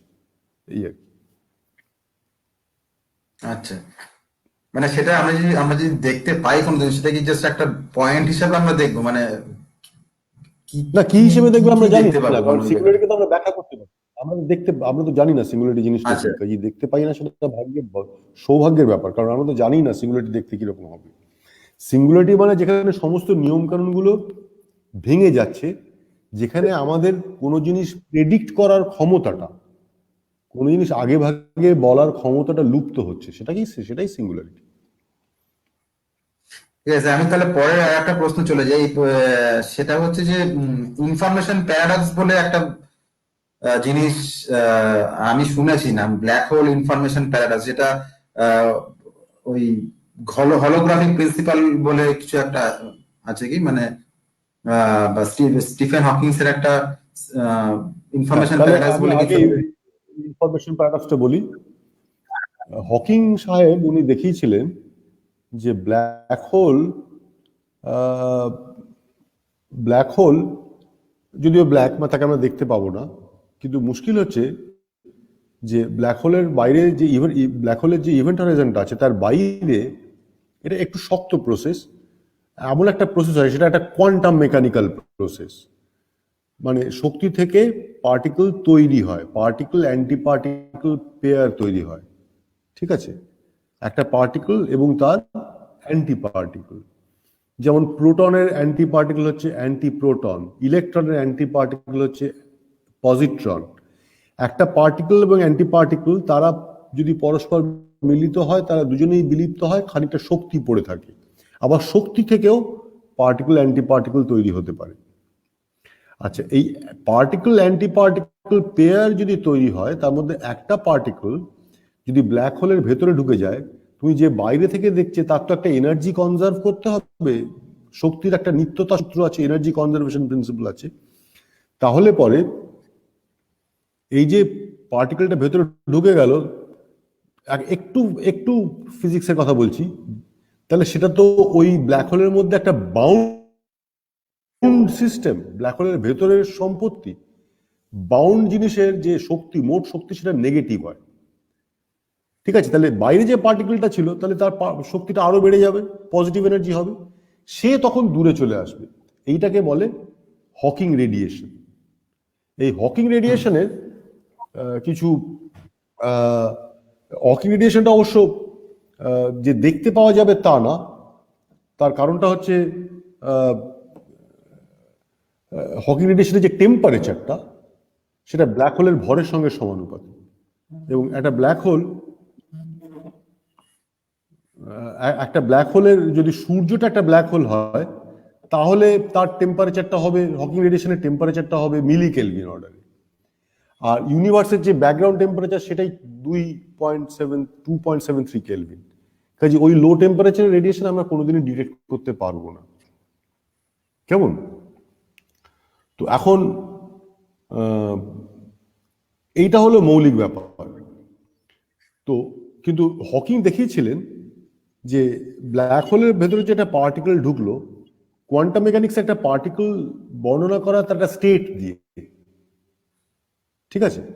তো একটা পার্টিকেল ভেতরে ঢুকলো, তার একটা স্টেট ছিল, কিন্তু বাইরে যে পার্টিকেলগুলো আসবে, যে রেডিয়েশনটা হবে, তার কোনো নির্দিষ্ট স্টেট নেই, সেটা একটা মিক্সড স্টেটে থাকবে, যাকে বলে থার্মাল, মানে রেডিয়েশনটা থার্মাল রেডিয়েশন হবে। যেমন কোনো একটা জিনিস থার্মাল মানে হচ্ছে সেখানে টেম্পারেচার একটা ডিস্ট্রিবিউশন আছে, মানে অনেক রকম, যেমন মলিকিউলগুলোর এনার্জি ডিস্ট্রিবিউশন আছে, তুমি ম্যাক্সওয়েল বোলটজম্যান ডিস্ট্রিবিউশন দেখেছো, একটু টেকনিক্যাল কথা বলছি, কিন্তু সেটাকে বলে থার্মালাইজেশন, মিক্সড স্টেট হবে। কাজে যে ইনফরমেশন, নির্দিষ্ট ইনফরমেশনে একটা পার্টিকেল ঢুকলো, কিন্তু যেটা তুমি রেডিয়েশনটা পাচ্ছ সেটা একটা থার্মাল রেডিয়েশন, কাজে নির্দিষ্ট ইনফরমেশনটা তুমি আর পাচ্ছ না। এইটাকে বলে ইনফরমেশন লস প্যারাডক্স, ঠিক আছে? হকিং রেডিয়েশনের একটা বিষয়, ইনফরমেশন লস প্যারাডক্স। অবশ্য আজকাল অনেকে নানাভাবে রিজলভ করার চেষ্টা করছেন। ওনারা দেখাচ্ছেন যে যে যে এই যে হকিং রেডিয়েশনের যে প্রসেসটা, এই প্রসেসটা আসলে পিওর স্টেট থেকে পিওর স্টেটে ট্রানজিশন হয়, কাজে থার্মালাইজেশন হয় না, ইনফরমেশন লস প্যারাডক্স হওয়ার সম্ভাবনা কম, এরকম দেখানো হচ্ছে। কিন্তু ইনফরমেশন লস মানে হচ্ছে একটা নির্দিষ্ট খবর দিয়ে তুমি ঢোকালে, কিন্তু তুমি একটা মিক্সড ব্যাগ পেলে, তুমি যে রেডিয়েশনটা পেলে সেখানে নির্দিষ্ট খবরটা আর নেই, এটা হচ্ছে ইনফরমেশন লস। আর হোলোগ্রাফিক প্রিন্সিপাল যেটা বললে সেটা একটু অন্য জিনিস। হোলোগ্রাফিক প্রিন্সিপাল মানে হচ্ছে যে, ধরো যাক, আমি একটা সহজ উদাহরণ দেওয়ার চেষ্টা করছি। ধরো যাক একটা আয়তনের মধ্যে কিছু খবর আছে, হোলোগ্রাফিক প্রিন্সিপাল বলে এই খবরগুলো তার সারফেসের চেহারাটা থেকেই বোঝা যাবে, এটাকে বলে হোলোগ্রাফিক প্রিন্সিপাল। মানে তুমি একটা মাত্রা কমিয়েও তুমি খবরগুলো পেতে পারো। এটা ফিজিক্সে একটু অন্যভাবে, একদম অন্যভাবে আগেও ছিল। যেমন ধরো একটা ইলেকট্রিক চার্জ আছে, সে যেটা সারফেসের মধ্যে থাকে, তাহলে চার্জের জন্য কি হয়, কুলম্বস ল আমরা সবাই জানি। কিন্তু গস থিওরেম বলে ওই সারফেসের যে ডিস্ট্রিবিউশন, সেখান থেকে আমরা সারফেসের খবরের থেকে আমরা পুরো খবরটা, বাইরের যে ইলেকট্রিক ফিল্ড কত হবে সেগুলো ক্যালকুলেট করতে পারি। হোলোগ্রাফিক প্রিন্সিপাল অনেকটা এরকম ধরনের, সেটা হচ্ছে পুরো আয়তনটার মধ্যে কিভাবে কোথায় কি আছে আমাদের জানার দরকার নেই, সারফেসের মধ্যে যে খবরগুলো সেগুলো জানলে পরেই আমরা ভেতরের খবরগুলো মোটামুটি জেনে যাব। এটা হচ্ছে বেসিক্যালি, খুব সহজ ভাষা, এটাই হচ্ছে হোলোগ্রাফিক প্রিন্সিপাল। মানে একটা থ্রিডি সারফেসে, মানে থ্রিডি স্পেসের মধ্যে কোনো ইনফরমেশন থাকলে তার টুডি ইনফরমেশন থেকে তুমি বলতে পারবে, মানে যেহেতু স্পেস টাইমটা 4 ডিমেনশনাল, 4D, তুমি 3D থেকেই যথেষ্ট ফিজিক্স করতে পারবে, যথেষ্ট বিজ্ঞান করতে পারবে। আচ্ছা স্যার, এবার যে আর একটা ইন্টারেস্টিং জিনিস আসে, সেটা হচ্ছে এই ব্ল্যাক হোলের সাথে আর একটা কনসেপশন আসে, দুটো জিনিসের নাম আসে, হোয়াইট হোল এবং ওয়ার্ম হোল। এই দুটো একটু যদি আপনি বলেন, কারণ এই দুটো নিয়ে খুব আলোচনা হয়, মানে লোকজনের খুব ইন্টারেস্ট আছে, ওয়ার্ম হোল, হোয়াইট হোল, এখান থেকে টাইম হোয়াইট ট্রাভেল হোলটা এক্ষেত্রে একটু বেশি প্রাসঙ্গিক। আমি একটু ঘটনাচক্রে সেটা আবার একটু বলেওছি। সেটা হচ্ছে, যেমন ধরো, যদি ধরো একটা পার্টিকেল ঢুকে যায়, তাহলে ভেতরের সঙ্গে আমাদের বাইরের আর কোনো কার্যকরণ সম্পর্ক নেই, কাজে সে আর বেরোতে পারবে না, কারণ কার্যকরণ সম্পর্ক তাহলে বিঘ্নিত হবে। তেমনি বাইরে থেকে যদি কোনো একটা, যদি তারা এরকম হয় যে সেখানে বাইরে থেকে ভেতরে, ভেতর থেকে বাইরে পার্টিকেল আসছে, তাহলে তো সে আর ভেতরে ঢুকতে পারবে না, যদি ইভেন্ট হরাইজন থাকে। ইভেন্ট হরাইজন একটা ওয়ান ওয়ে মেমব্রেন, যদি ভেতর থেকে বাইরে না ঢুকে, বাইরে থেকে ভেতরে না ঢুকে ভেতর থেকে বাইরে ঢুকতো, বাইরে বেরোতো, তাহলে কোনোদিনই আর কেউ ঢুকতে পারবে না। তাকে বলে হোয়াইট হোল, সেখান থেকে সবাই বেরোতে থাকবে, কেউ আর ঢুকবে না। এটা হচ্ছে হোয়াইট হোল। থিওরিটিক ব্ল্যাক হোলের ঠিক উল্টোটা, কাজে থিওরিটিক্যালি যখন আমরা অঙ্ক কষে বের করি, যেভাবে তোমার ব্ল্যাক হোল একটা পসিবিলিটি, হোয়াইট হোলও সেরকম ভাবেই একটা সম্ভাবনা বইকি। কিন্তু ফিজিক্সে ব্ল্যাক হোলটা কিভাবে তৈরি হলো তার কিছু নিয়ম কানুন আছে, সেটা আমরা তৈরি করার নিয়ম কানুনগুলো বুঝতে পারি। হোয়াইট হোলের ক্ষেত্রে সেটা আমরা এখনো বুঝতে পারি না, কাজে হোয়াইট হোল নিয়ে আমরা খুব একটা আলোচনা করা হয় না ফিজিক্সে। ব্ল্যাক হোলটা কিভাবে তৈরি হতে পারে সেটা আমরা ব্যাখ্যা করতে পারি, এবং শুধু তাই নয়, ব্ল্যাক হোলের অস্তিত্ব যে আছে সেটা সম্বন্ধে আমরা এখন নিঃসন্দেহ ব্ল্যাক হোলটা আছে। কাজে আমরা ব্ল্যাক হোল নিয়ে কথা বলি, হোয়াইট হোল নিয়ে নয়, কারণ সেটা তৈরি হওয়ার উপায়টা আমরা জানি না। সেটা ম্যাথামেটিক্যাল পসিবিলিটি বটে, কিন্তু ফিজিক্যাল পসিবিলিটি নয়। আর ওয়ার্ম হোল যেটা বলছো সেটা একটু অন্য জিনিস। ওয়ার্ম হোল আবার একটা ম্যাথামেটিক্যাল পসিবিলিটি। ধরো দুটো স্পেস টাইম আছে যাদের মধ্যে কোনো কার্যকারণ সম্বন্ধ নেই, তাদের কানেক্ট করার একটা উপায়, কানেক্ট করার জন্য একটা জ্যামিতি থাকে, এই জ্যামিতিটাকে বলে ওয়ার্ম হোল। এটারও কল্পনাটা কিন্তু আইনস্টাইনের, আইনস্টাইন রোজেন ব্রিজ বলে, যে ব্রিজ দিয়ে কার্যকারণ সম্পর্ক নেই এরকম দুটো স্পেস টাইমের মধ্যে কেউ যাতায়াত করতে পারে, কিন্তু এটা একেবারেই থিওরিটিক্যাল পসিবিলিটি। এটা কোনোদিন সম্ভব হবে বলে মনে হয় না। যদি দুদিকেই যাতায়াত করতে পারে তাকে বলে ট্রাভার্সেবল ওয়ার্ম হোল, দুদিকেই যাতায়াত করতে পারে, এটা থিওরিটিক্যাল পসিবিলিটি। কিন্তু যদি ধরুন একটা ব্ল্যাক হোলকে আর একটা ব্ল্যাক হোলের সাথে কানেক্ট করে দিই, তাহলে কি ওয়ার্ম হোল তৈরি হতে পারে? না না, কানেক্ট করার উপায়টাই হচ্ছে ওয়ার্ম হোল, কিন্তু তারা যদি একসঙ্গে মিলিত হয় একটা ব্ল্যাক হোল তৈরি হয় তাহলে আর ওয়ার্ম হোলের দরকার নেই, তাই না? মানে দুটো ব্ল্যাক হোল পরস্পরের মধ্যে পরস্পরের সংঘর্ষে একটা নতুন ব্ল্যাক হোল তৈরি হলো, সেটা আলাদা। দুটো ব্ল্যাক হোল আলাদাভাবে আছে, তাদের একটা থেকে আরেকটা যাতায়াত করতে কেউ চায়, অথবা একটা ব্ল্যাক হোল আছে আর ব্ল্যাক হোল নয়, ব্ল্যাক হোল হতে হবে তার কোনো মানে নেই, মানে একটা ব্ল্যাক হোল এবং বাকিটাকে ব্ল্যাক হোল হতে হবে তার কোনো মানে নেই। মানে আমরা বাকিরা, আমরা তাদের এই দুটো স্পেস টাইম জিওমেট্রি, তাদের মধ্যে কোনো কজাল কানেকশন নেই। এই কজাল কানেকশন না থাকা সত্ত্বেও তাদের মধ্যে যাওয়ার উপায়টাকে বলে ওয়ার্ম হোল, জ্যামিতিক উপায়টাকে বলে ওয়ার্ম হোল। এটা একটা ম্যাথামেটিক্যাল পসিবিলিটি এখনো পর্যন্ত অন্তত এটা একটা ম্যাথামেটিক্যাল পসিবিলিটি। এর মধ্যে তুমি যদি যাও তাহলে যে দুটোর মধ্যে কোনো কার্যকারণ সম্পর্ক নেই তার মধ্যে তুমি যাতায়াত করতে পারলে, তাহলে কার্যকারণ সম্পর্কটাতে কিন্তু একটু বিঘ্নিত হবে, তখন একটু মুশকিলে পড়বো আমরা। ওই তুমি আমাকে পরে এসে ধাক্কা দিয়ে বলবে যে তোমার ধাক্কার জন্য আমি পড়েছি। হ্যাঁ হ্যাঁ, টাইম ট্রাভেলের মতো হয়ে যাবে, কারণ ওয়ার্ম হোলের মধ্যে দিয়ে যেতে এরকম হতে পারে টেলিপোর্টেশন যাকে বলে, মানে এই দুটো স্পেস টাইম জিওমেট্রির মধ্যে একটা পার্টিকেল গেল, তাদের মধ্যে কোনো সময় লাগলো না। এটা তো হতে পারে না, কারণ যে কোনো জিনিসের তো একটা ফাইনাইট স্পিড আছে। আচ্ছা আচ্ছা, এখানে আর একটা প্রশ্ন আমি করবো, সেটা হচ্ছে যে বিগ ব্যাং নিয়ে আমি শুনেছি বা আমি পড়েছি যে অনেকে বলে যে বিগ ব্যাংটা হলো কোন একটা ব্ল্যাক হোল থেকেই, মানে ব্ল্যাক হোলের সিঙ্গুলারিটি থেকে তৈরি হয়েছিল বিগ ব্যাং। এটা কি কোনো মানে আমি পড়েছি উল্টো না, মানে ব্যাপারটা হচ্ছে যে হ্যাঁ, বিগ ব্যাংটা তৈরি হয়েছিল না, বিগ ব্যাংটা একটা নাম, একটা মডেলের নাম, কসমোলজিক্যাল মডেলের নাম। তোমার বোধহয় কানেকশনটা বিঘ্নিত হয়েছে। হ্যাঁ, এখন শুনতে পাচ্ছ? হ্যাঁ হ্যাঁ, সেটা হচ্ছে যে এই মডেলটা হচ্ছে যে এই ইউনিভার্সটা তৈরি কিভাবে হলো তার একটা মডেল, সেটা একটা সিঙ্গুলারিটি থেকেই তার জন্ম, এটা ঠিক, সিঙ্গুলারিটি থেকেই তার জন্ম। কিন্তু ব্ল্যাক হোলের সিঙ্গুলারিটি আর বিগ ব্যাং সিঙ্গুলারিটি, এই দুটো তুমি একটু হিসেব করে দেখো, এই দুটো আলাদা।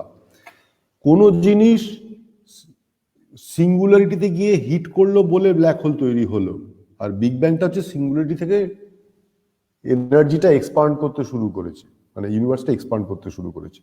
ইউনিভার্সের যে ভলিউম, স্পেস টাইম ভলিউম, আয়তন, সেটা শূন্য ছিল, কিন্তু ওই যে মাস এনার্জি, যে তোমার কনজারভেশন প্রিন্সিপাল, টোটাল মাসটা তো বা এনার্জিটা তো একই ছিল, তাহলে তখন তার ঘনত্বটা অসীম ছিল, ইনফিনিটি ছিল। যখন আয়তনটা শূন্য ছিল তখন সেটাকে একটা সিঙ্গুলারিটি বলে, সেখানে কার্ভেচারও ইনফিনিটি ছিল, সেখান থেকে ইউনিভার্সটার উৎপত্তি।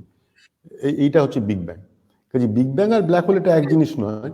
আর যদি বলো যে আমরা সবাই একটা ব্ল্যাক হোলের মধ্যে আছি কিনা, এই প্রশ্নটা একটু অবান্তর, কারণ সেখানে তো আমাদের একটা ইভেন্ট হরাইজন থাকতে হবে। সমস্ত কসমোলজিক্যাল মডেলে কিন্তু ইভেন্ট হরাইজন থাকে না, কিন্তু বিগ ব্যাং যে কোনো রিয়েলিস্টিক কসমোলজিক্যাল মডেলেই, মানে যেগুলো ক্লাসিক্যাল জেনারেল রিলেটিভিটি থেকে যে মডেলগুলো হয়, সবকটাতেই এরকম একটা সিমিলারিটি থেকে জন্ম। এটা একটু টেকনিক্যাল কথা, তবু মানে এটা বোধহয় বলা খুব যখন সমীচীন হবে না। যে সিঙ্গুলারিটি থেকে বিগ ব্যাংটা হয়েছে, মানে এটা জাস্ট ব্ল্যাক হোলের অপোজিট, হুম। ঠিক উল্টোটা যেটা হচ্ছে, ব্ল্যাক হোলের সবকিছু গিয়ে সিঙ্গুলারিটিতে মিশছে, আর বিগ ব্যাংটা হচ্ছে সিঙ্গুলারিটি থেকে সবকিছু তৈরি হচ্ছে। এটা কি অনেকটা ওই হোয়াইট হোল টাইপের কনসেপ্ট না, যে না, হোয়াইট হোল নয়, এটা ভালো প্রশ্ন, কিন্তু হোয়াইট হোল নয়, কারণ এটা তো সিঙ্গুলারিটি থেকে বেরোচ্ছে, তাই না? মানে ইভেন্ট হরাইজনের এদিক ওদিক হচ্ছে না, এখানে কোনো ইভেন্ট আচ্ছা হরাইজনের ভেতর থেকে আসছে, ইভেন্ট হরাইজনের বাইরে থেকে আমরা তাকে দেখছি, এটা তো হচ্ছে না। কিন্তু হোয়াইট হোল এটা নয়। আচ্ছা। হোয়াইট হোয়াইট হোলটা ব্ল্যাক হোলের মতোই, তার একটা ইভেন্ট হরাইজন আছে, তার ভেতর থেকে সবাই বাইরে আসছে, বাইরে থেকে দেখতে পাচ্ছি, ভেতরে আর কেউ যাচ্ছে না। মানে ইভেন্ট যদি হোয়াইট হোল থেকে থাকে, সেটা আমাদের ইউনিভার্সের মধ্যেই থাকবে, মানে এই এই বিগ ব্যাং থেকে যে ইউনিভার্স তৈরি হয়েছে তার মধ্যে কোনো একটা জায়গায় ব্ল্যাক হোলের মতন একটা হোয়াইট হোল থাকার হ্যাঁ, কথা, কিন্তু কিন্তু বাইরে যাবে মানে ইউনিভার্সের বাইরেটা কি? ইউনিভার্সের তো কোনো বাইরে নেই, ইউনিভার্সের তো কোনো সীমা নেই। বুঝতে পেরেছি। ইউনিভার্সের ভলিউমটা সসীম হতে পারে, কিন্তু এইখানেই সেটা শেষ, এর পরে গেলে আমি এর পরের বিন্দুতে গেলে আমি ইউনিভার্সের বাইরে চলে গেলাম, এরকম ধরনের কোনো কনসেপ্ট আমাদের নেই কিন্তু। না এটাও, হ্যাঁ এটাও একটা পরে আলোচনা করা যেতে পারে, যে সত্যি মানে ইউনিভার্স যে সম্প্রসারণ হচ্ছে, অনেকেই প্রশ্ন করে যে কিসের মধ্যে সম্প্রসারণ হচ্ছে, মানে বা সিঙ্গুলারিটি যে পয়েন্টটা ছিল সেটা কিসের মধ্যে ছিল। না, এটা এটা কিন্তু ব্ল্যাক হোল তোমার আজকের আলোচ্য বিষয় নয়, তবু এটা একটু প্রাসঙ্গিক বলে বলছি। স্পেস টাইম জ্যামিতিটাই তো বাড়ছে, কিসের মধ্যে নয়। কিসের মধ্যে বলতে তুমি তো স্পেস টাইমটার কথা বলছো, তাই না? স্পেস হ্যাঁ টাইমটা তো স্পেস টাইমটা, ওইটুকুর মধ্যে সীমা, স্পেস টাইম জিনিসটাই বড় হচ্ছে, স্পেস হ্যাঁ টাইম কিন্তু জিনিসটাই অনেকে বড় প্রশ্ন হচ্ছে। বড় হচ্ছে, মানে কিছু একটা, কিছুর মধ্যে তো বড় হবে, তো কিসের মধ্যে ওই মধ্যে মধ্যেটাই হচ্ছে স্পেস টাইম। ধরা যাক একটা বেলুনের সারফেস তুমি ভাবছো, হ্যাঁ বেলুনের হ্যাঁ সারফেসের উপর একটা পিঁপড়ে আছে, ওই সারফেসটাকেই দেখে, বাইরে আর কিছু দেখে না, সারফেসের মধ্যেই ঘুরে বেড়ায়, সেখানেই চিনি টিনি পড়লে খায়, এরকম। বেলুনটাকে তুমি ফোলাচ্ছ, তখন পিঁপড়েটা বেলুনটা কিসের মধ্যে বড় হচ্ছে সেটা তো ভাববে না, ও ভাববে যে আমার ইউনিভার্সটা বড় হচ্ছে, সেটা সম্প্রসারিত হচ্ছে। এইটা হচ্ছে সম্প্রসারণ, ইউনিভার্সের সম্প্রসারণ। কিসের মধ্যে বাড়ছে সেটা বড় কথা নয়, বড় কথা হচ্ছে যে দুটো গ্যালাক্সি, দুটো বিন্দুকে যদি নাও, ইউনিভার্সের ক্ষেত্রে গ্যালাক্সিগুলো হচ্ছে ইউনিট, তাদের মধ্যে দূরত্বটা বেড়ে যাচ্ছে, ক্রমশ বেড়ে যাচ্ছে। কোথায় বাড়ছে? স্পেস টাইমে বাড়ছে। কিসের মধ্যে বাড়ছে এই কথাটা এখানে প্রযোজ্য নয়, কারণ কিসের মধ্যে কথাটা মানেই তো space time geometry, space time জিওমেট্রিটাই, গোটা জিওমেট্রিটাই বাড়ছে। আচ্ছা, মানে আমি তোমাকে ইউনিভার্সের আরেকটা বাইরে উদাহরণ দিচ্ছি। না, ইউনিভার্সের বাইরে কি আছে সেটা বলার তো আমার কোনো রাইট নেই, আমি তো দেখতে পাচ্ছি না। যেটুকু আমি দেখতে মানে পাই প্রশ্ন, সেটা নিয়ে আমার ইউনিভার্স, বা সুদূর ভবিষ্যতে দেখতে পাবো বলেও আমি আশা করতে পারি, সেটা হচ্ছে আমার ইউনিভার্স। আচ্ছা না এই অতীতকালে জিনিসটা একটু, পেয়েছিলাম, এখন পাই, বা ভবিষ্যতে পাবো। হুম, না আমি এটা অন্য প্রসঙ্গে আমরা চলে যাচ্ছি, যাই হোক আমাদের আজকে আলোচনাটা বিগ বিগ ব্যাং নিয়েই, সেখানেই থাকবো। হ্যাঁ আমার আর একটা প্রশ্ন ছিল, সেটা হচ্ছে যে আপনি বললেন যে বিগ ব্ল্যাক হোলের অনেক প্রমাণ আমরা পেয়েছি, মানে যে ব্ল্যাক হোল সত্যি সত্যি যে রিয়েলি এক্সিস্ট করে তার প্রমাণ সেইটা আমরা হুম। একটুখানি বলুন। আর আমি শুনেছি সাম্প্রতিককালে একটা ছবিও আমরা দেখতে পেয়েছি, ব্ল্যাক হোলের একটা ছবিও তোলা হয়েছে। সেটা নিয়ে একটু বলুন যে এটা এটা আমরা কিভাবে পেলাম, বা তার প্রমাণটা ছবিটার কথা কিভাবে। আমি পরে আসছি, ছবিটার কথা পরে আসছি। ব্ল্যাক হোল যে আছে তার প্রমাণ কিন্তু আমরা অনেকদিন আগে পেয়েছি, অনেকদিন আগেই। খুব রিসেন্টলি আমরা পেলাম একটা, আমরা গ্র্যাভিটেশনাল রেডিয়েশন বলে একটা বস্তু ডিটেক্ট করেছি 2015 সালে। তার জন্য আচ্ছা 2017 সালে নোবেল প্রাইজও পেয়েছি, গ্র্যাভিটেশন। এখানে আমি গর্বের সঙ্গে জানাচ্ছি, এই যে টিমটা কাজ করতো তাতে আমার সহকর্মীরাও আছেন, রাজেশ নায়েক, তার ছাত্রী অনুরাধা, এনারাও ছিলেন। আচ্ছা মানে আচ্ছা। সেটা একটা, যে কোনো একটা বড় আবিষ্কারে তো একটা খুব বড় টিম কাজ করে। 37 জন ভারতীয় ছিল, যে পেপারটা প্রথম প্রকাশ হয়, যে গ্র্যাভিটেশন রেডিয়েশন আমরা দেখেছি, 37 জন ভারতীয় নাম আছে সেই পেপারটাতে, মানে লেখক হিসেবে, আচ্ছা অথার হিসেবে। তার মধ্যে 2 জন আমার সহকর্মী, মানে একজন সহকর্মী, একজন তার ছাত্রী। তো এখন যাই হোক, এই গ্র্যাভিটেশনাল রেডিয়েশন, এই দুটো দুটো ব্ল্যাক হোল যদি ধাক্কাধাক্কি করে একটা ব্ল্যাক হোলে পরিণত হয়, তাহলে তার ভরটা কিছুটা কমে, বাকি ভরটা একটা তরঙ্গের আকারে আসার কথা। এইটা জেনারেল রিলেটিভিটি থেকে দেখানো যায়। তাহলে এইটা আমরা ডিটেক্ট করেছি, এই গ্র্যাভিটেশনাল ওয়েভটাকে। এটা একটা বড় প্রমাণ। কিন্তু তার অনেক আগের প্রমাণের কথা বলছি। একটা হচ্ছে যে যে অনেক তারা থাকে যাদের বলে বাইনারি স্টার, তারা একটা আরেকটাকে কেন্দ্র করে আবর্তিত হতে থাকে। কেমন?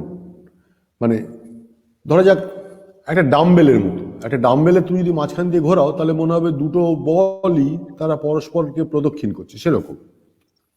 এখন এই বাইনারি স্টার, কোন একটা তারা, তারা বাইনারি, কোন একটা বাইনারি কাউন্টার পার্ট আছে কিনা, এইটা কিন্তু অঙ্ক কষে তার জ্যামিতি থেকে, তার ট্র্যাজেক্টরি থেকে তার বোঝা যায়। তো এখন একটা তারা সিগনাস X1 বলে, সেটা বোঝা যেত সেটা একটা বাইনারি তারার কম্পোনেন্ট, তার বাইনারিটাকে লোকেট করা যেত না, তার কম্পোনেন্টটাকে, তার পার্টনারটাকে লোকেট করা যেত না। এখন ব্ল্যাক হোলে যেহেতু গ্র্যাভিটিটা খুব বেশি, সেটা তার কম্প্যানিয়ন তারা থেকে অথবা আশেপাশের অন্য জায়গা থেকে একটা ম্যাটার সংগ্রহ করতে থাকে, ঠিক আছে? যার আকর্ষণ খুব বেশি, সে এদিক ওদিক থেকে তার দিকে বস্তু ধেয়ে যাবে, এবং যখন যাবে সে সোজাসুজি সরল রেখা যাবে না, ব্ল্যাক হোলের কাছাকাছি গিয়ে সে বিভিন্ন কক্ষপথে ঘুরতে থাকবে। এই কক্ষপথে যখন ঘুরবে তখন সে আয়োনাইজড অবস্থায় থাকে, চার্জড অবস্থায় থাকে, প্রচন্ড গতিবেগে ঘোরে, এবং সেখান থেকে এক্স রে বেরোয়। এটা হিসেব করে দেখা যায়, ঠিক আছে? আচ্ছা। তাহলে এই সিগনাস X1 এর যে কম্প্যানিয়ন তারাটা, যে পার্টনারটা যেখানে আছে বলে আমরা মনে করছি, সেটাকে আমরা দেখতে পাচ্ছি না, কিন্তু একটা সময় দেখা গেল সেখান থেকে এক্স রে পাচ্ছি। তারাটাকে দেখতে পাচ্ছি না, কিন্তু আশপাশ থেকে এক্স রে পাচ্ছি। এইটা একটা অপ্রত্যক্ষ প্রমাণ। ব্ল্যাক হোল তো তুমি চোখে দেখতে পাবে না, এই অপ্রত্যক্ষ প্রমাণ থেকেই তোমাকে তার অস্তিত্বটা টের পেতে হবে, ঠিক আছে? তাহলে এইভাবে আমরা ব্ল্যাক হোলের অস্তিত্ব আমরা অনেকদিন আগে থেকেই জানি, কিন্তু ওই গ্র্যাভিটেশনাল ওয়েভটা তো একটা বড় প্রমাণ। আরেকটা প্রমাণ, যে এবারের নোবেল প্রাইজ যেটা হলো, সেটা পেনরোজ থিওরিটিক্যালি দেখিয়েছিলেন যে সিঙ্গুলারিটি হবে। সিঙ্গুলারিটি হলে একটা ইভেন্ট হরাইজন থাকা ভালো, কারণ নাহলে সে আটকাবে কি করে, কাজে ব্ল্যাক হোল থাকবে। এটা থিওরিটিক্যাল দিক। আর অবজারভেশনাল দিক হচ্ছে দুজন, আন্দ্রে গেজ এবং গেনজেল বলে দুজন ভদ্রলোক, একজন ভদ্র মহিলা, ঘেজ একজন ভদ্র মহিলা আর গেনজেল একজন ভদ্রলোক, তারা দেখিয়েছিলেন সেটা কিন্তু স্টেলার ব্ল্যাক হোল, মানে তারা নয়, মানে আমাদের যে গ্যালাক্সিটা, যে মিল্কি ওয়ে, তার মাঝখানে একটা ব্ল্যাক হোল আছে, তার মাঝখানে একটা ম্যাসিভ বস্তু আছে, প্রচন্ড ভর সম্পন্ন বস্তু আছে, তার ভর হচ্ছে 10 লক্ষ সূর্যের ভরের থেকেও বেশি। তো সেটা যে সেখানে আছে সেটা কোনোদিন দেখতে পাওয়া যায় না। তাহলে ওই ভরটা ওখানে আছে সেটা কি করে বোঝা গেল? তার আশেপাশের বস্তুগুলোর গতিবিধি থেকে। এইটা একটা অপ্রত্যক্ষ প্রমাণ ব্ল্যাক হোলের। এটাকে বলে সুপার ম্যাসিভ ব্ল্যাক হোল। এগুলো বিভিন্ন অনেক গ্যালাক্সির কেন্দ্রে এরকম অবস্থিত আছে। তো এইটাও আবিষ্কার হয়, আমরা জানি যে সেটা সত্যি সত্যি আছে, কাজে ব্ল্যাক হোলটা রিয়ালিটি। আর তুমি যে ছবিটার কথা বলছো, সেটা রিসেন্টলি কিছুদিন আগে দেখা গেছে। সেটা হচ্ছে যে ওই যে বললাম যে ম্যাটার অ্যাক্রিট করে, ম্যাটার বিভিন্ন জায়গা থেকে বস্তু সংগ্রহ করে, তারা প্রচন্ড গতিবেগে ঘুরতে থাকে, সেখান থেকে বিভিন্ন রকমের রেডিয়েশন বেরোয়। সেটা হচ্ছে ইভেন্ট হরাইজনের কাছাকাছি গিয়ে এই রেডিয়েশনগুলো আসতে থাকে। তাহলে ব্ল্যাক হোলের ছবি মানে যেটা আমরা বলছি, সেটা কিন্তু আসলে ইভেন্ট হরাইজনের আশেপাশের ছবি, ইভেন্ট হরাইজনের ছবি নয়, তার আশপাশে যে ম্যাটারগুলো ঘুরছে সেখান থেকে যে রেডিয়েশন বেরোচ্ছে তার ছবি। সেখান থেকে ওই জায়গাটা যে ইভেন্ট হরাইজন আছে সেটা আমরা আন্দাজ করতে পারি। আর ছবিটাও একটু ম্যাপড, কারণ ব্যাপারটা যে এই যে রেডিয়েশনগুলো আসে সেগুলো সাধারণত যে তরঙ্গ দৈর্ঘ্যগুলোকে আমরা দেখতে পাই সেগুলো নয়। খুব প্রচন্ড জোরে ঘুরলে সাধারণত এক্স রে আসে, আর বেশিরভাগ সবসময় একটা রেডিও ওয়েভ আসে। এগুলো তো আমরা দেখতে পাই না, কিন্তু কিন্তু ওয়েভ তো, সেগুলো ডিটেক্ট করার আমাদের উপায় আছে। সেই উপায় থেকেই এই ছবিটা তৈরি করা। এটা কেটি বাউম্যান বলে একজন। আসলে ব্ল্যাক হোলটা ওরকম তাই বলছি, যে ছবিটা আমরা দেখতে পাই। ব্ল্যাক হোল তুমি দেখবে কি করে? ব্ল্যাক হোলের বাইরে, ইভেন্ট হরাইজনের বাইরে ওই বস্তুগুলো ঘটছে, তার ছবি, সেখান থেকে যে রেডিয়েশনটা আসছে তার ছবি। কিন্তু ওটাকে আমরা, টেলিস্কোপটাকে আমরা ইভেন্ট হরাইজন বলি, কারণ হিসেব নিকেশ করে দেখা যাচ্ছে ওর মাঝখানে একটা ব্ল্যাক হোল আছে। তো এই ব্ল্যাক হোলটা, ওইটাকে আমরা ব্ল্যাক হোলের ছবি বলছি।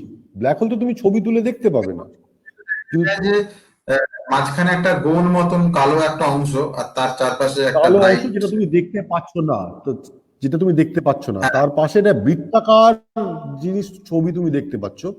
ওই বৃত্তাকার বলয়টা হচ্ছে আসলে সেই ব্ল্যাক হোলটা আশেপাশে জায়গা থেকে যে সমস্ত বস্তু সংগ্রহ করছে, তারা তার চারপাশে প্রবল গতিবেগ নিয়ে ঘুরছে, সেখান থেকে যে বিকিরণটা হচ্ছে সেইটা। আচ্ছা এই টেলিস্কোপটা, আসলে এটা অনেকগুলো রেডিও টেলিস্কোপ থেকে তথ্য সংগ্রহ করে সেগুলোকে একসঙ্গে ম্যাপ করে এই ছবিটা তোলা। ওই টেলিস্কোপগুলোর যে কালেকশন, তার নাম হচ্ছে ইভেন্ট হরাইজন টেলিস্কোপ। যেন আমরা ইভেন্ট হরাইজনের ছবিটাই তুললাম। এটা একটা বড় ডিসকভারি, সাংঘাতিক বড় ছবি, কিন্তু এটা সত্যি সত্যি ব্ল্যাক হোল তো নয়, ইভেন্ট হরাইজনের বাইরে যেগুলো ঘুরছে সেখান থেকে যে রেডিয়েশনটা বেরোচ্ছে তার ছবি। ব্ল্যাক হোলের ছবি, ব্ল্যাক হোলকে আমরা কোনোদিনও দেখতে পাই না। তাহলে তুমি ব্ল্যাক হোলে যদি তুমি ছবি দেখাতে, তাহলে তুমি ব্ল্যাক হোল বলতে না।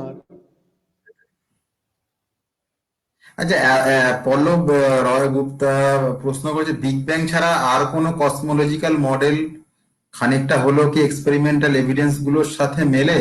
মানে বলা যায় যে অল্টারনেটিভ থিওরি। আমি প্রশ্নটা ঠিক বুঝতে পারলাম না। স্যার, আপনি কি প্রশ্নটা বিগ অ্যান্সার ব্যাং মডেল করবেন? ছাড়া অন্য কোনো মডেল আছে কিনা? এবং অনেকগুলো মডেল আছে। যেমন একটা খুব বিখ্যাত মডেল হচ্ছে স্টেডি স্টেট মডেল, যেটাতে আমাদের জায়ান্ট নার্লিকার এবং ফ্রেড হয়েল এরা দিয়েছিলেন। সেখানে বলে ইউনিভার্সটা চিরদিনই একরকমই দেখতে ছিল, স্টেডি স্টেট মডেল। তারপরে সেটা একটা মডিফাই করে ওনারা কোয়াসি স্টেডি স্টেট মডেল দিয়েছিলেন, যে একটা ইউনিভার্সটা এক্সপান্ড করছে বটে, কিন্তু তার আশেপাশে একটা একই রকম আছে, তাতে কোনো সিঙ্গুলারিটি নেই, বিগ ব্যাং বলে কিছু নেই। কিন্তু এখন সিঙ্গুলারিটিটা এক্সপ্লেন করা শক্ত, এটা আমরা পারি না। তার জন্য কোয়ান্টাম গ্র্যাভিটি যেদিন ভালোভাবে আমরা বুঝতে পারবো, সেদিন ওই সিঙ্গুলারিটির কাছাকাছি কি ছিল সেই অবস্থাটা আমরা বুঝতে পারবো। ক্লাসিক্যাল গ্র্যাভিটিতে সেটা এক্সপ্লেন করার উপায় নেই। কিন্তু এই যে বিগ ব্যাং মডেল বলে যেটা প্রচলিত, সেইটার দ্বারা গ্র্যাভিটির, কসমোলজির যত রকমের অবজারভেশন আছে, বেশিরভাগগুলোকেই আমরা এক্সপ্লেন করতে পারি। অন্য কোনো মডেল দিয়ে সেটা এখনো পর্যন্ত পারি না। হয়তো একটা পারি, অন্যটা পারি না। আর গ্র্যাভিটি থিওরি দিলে তো হবে না। তুমি একটা কসমোলজির মডেল দিলে সেদিন অন্য গ্র্যাভিটির, প্রথমত যদি তুমি জেনারেটিভিটির মধ্যে থেকে দাও তাহলে একরকম, কিন্তু সেরকম মডেল দিয়ে নানা রকম জিনিস ব্যাখ্যা করা যায় না। যেমন কসমিক মাইক্রোওয়েভ ব্যাকগ্রাউন্ড রেডিয়েশন ঠিক মতো করে ব্যাখ্যা করা যায় না। তারপরে এই আমাদের যখন সিঙ্গুলারিটি ছিল, মানে প্রথমে তো যে বস্তুগুলোকে আমরা এখন যেভাবে দেখছি সেভাবে ছিল না, শক্তি হিসেবে ছিল। সেই শক্তিগুলো থেকে পার্টিকেল তৈরি হলো। এখন যে পার্টিকেলগুলো বা নিউক্লিয়ন গুলো তৈরি হলো, মানে প্রোটন, নিউট্রন, এগুলো তৈরি হচ্ছে। এই তৈরি হওয়াগুলো, যেটাকে বিগ ব্যাং নিউক্লিওসিনথেসিস বলে, এইটা বিগ ব্যাং মডেল ছাড়া অন্য কোনো মডেল দিয়ে অত চমৎকার ভাবে বলা যায় না। তো এরকম কাজেই অন্য কোনো মডেল সে অর্থে নেই।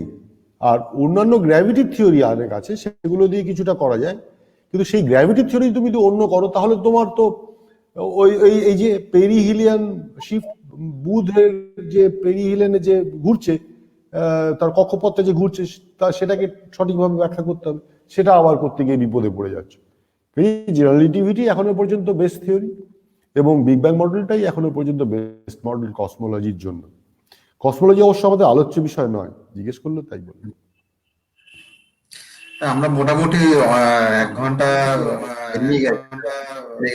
হ্যাঁ, হ্যাঁ, আমরা এবার সবাই ধৈর্য করে দিতে হবে। বলুন স্যার। আমি বলছি এবার সকলে ধৈর্যচ্যুতি হবে। না না, সকলে এখনো শুনছে। আর পেশেন্স রাখতে পারবে না আর কেউ। না না, এখনো শুনছেন, আমাদের সাথে রয়েছেন অনেকেই। না, আপনার সময় আমি দেবো না। আপনাকে লাস্ট একটা প্রশ্ন একটু করবো, মজার ছলের প্রশ্নটা একটা কনক্লুশন নোট হিসাবে আপনি জাস্ট বলতে পারেন।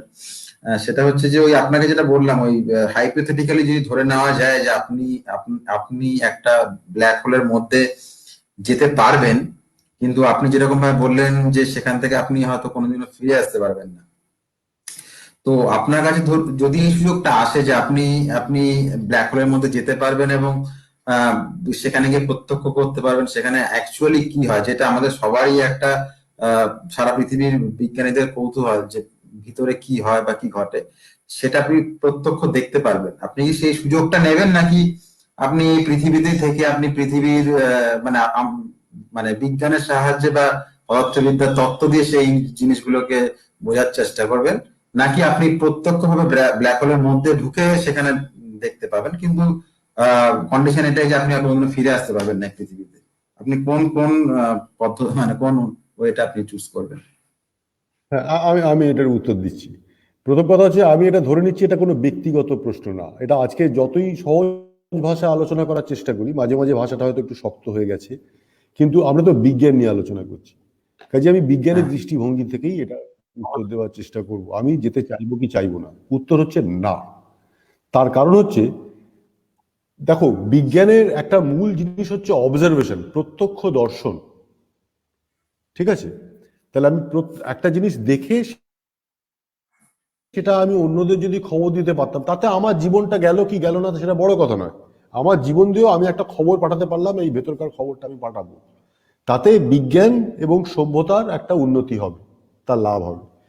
কারণ সভ্যতার একটা লক্ষণ হচ্ছে তারা জ্ঞান অর্জনের চেষ্টা করে। আমি একটা জ্ঞান অর্জন করতে পারলাম, তাতে আমার জীবনটা তুচ্ছ, যে আমার জীবনটা যদি যায় আমি দিয়ে দেবো, তার বদলে আমি একটা খবর পাঠাতে পারবো, সেরকম একটা সম্ভাবনা আছে। কিন্তু সেরকম তো সম্ভাবনাই নেই। আমি যদি ব্ল্যাক হোলের ভেতরে যাই, তাতে বিজ্ঞানের কোনো উন্নতি হবে না, কারণ আমি তো সেখান থেকে কোনো খবর আমি পাঠাতে পারবো না তোমাদের কাছে।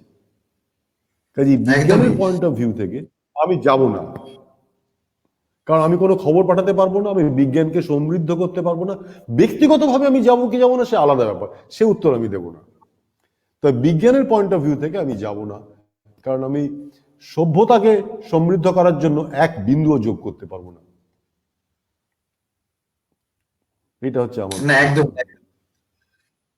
মানে আপনি সেই সেই প্রত্যক্ষ তুমি চাক্ষুষ খুশি হলে না দেখাটা হয়তো এই উত্তরটা শুনে। চাক্ষুষ আপনি- আমি একলা দেখে করবো কি? সেজন্য বলেছি, তুমি কিন্তু ব্যক্তিগত প্রশ্ন করছো না, বিজ্ঞানের প্রশ্ন করছো। আমি চাক্ষুষ দেখলে আমার লাভ হবে, তাতে আমি যেতেই পারি, কিন্তু সেই উত্তর তো তুমি জিজ্ঞেস করোনি। তুমি বিজ্ঞানের প্রশ্ন জিজ্ঞেস করেছো। বিজ্ঞানের নিরিখে আমি যাব না, কারণ আমি তোমাদের কাছে কোনো খবর পাঠাতে পারবো না, সে আমি জানি। যদি ধন্যবাদ স্যার, অনেক। সামান্যতম সম্ভাবনা থাকতো যে আমি তোমাদের কাছে খবরটা পাঠাতে পারবো ভেতরে কি হচ্ছে, তাহলে আমি যেতাম। একদম।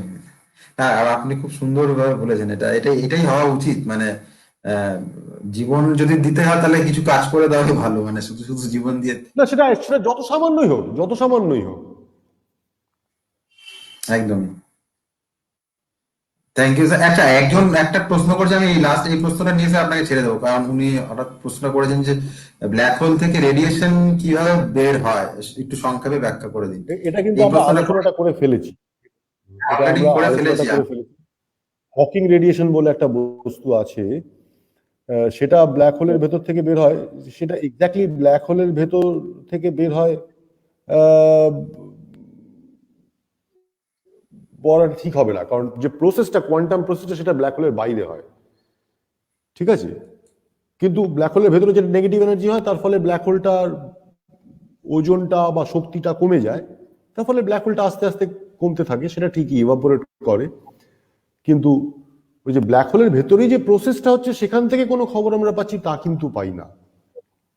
আচ্ছা, আর এটা আলোচনাটা আমরা আগে করেছি একবার। আমি অলরেডি করেছিলাম ইনফরমেশন পেয়ে রাখছি।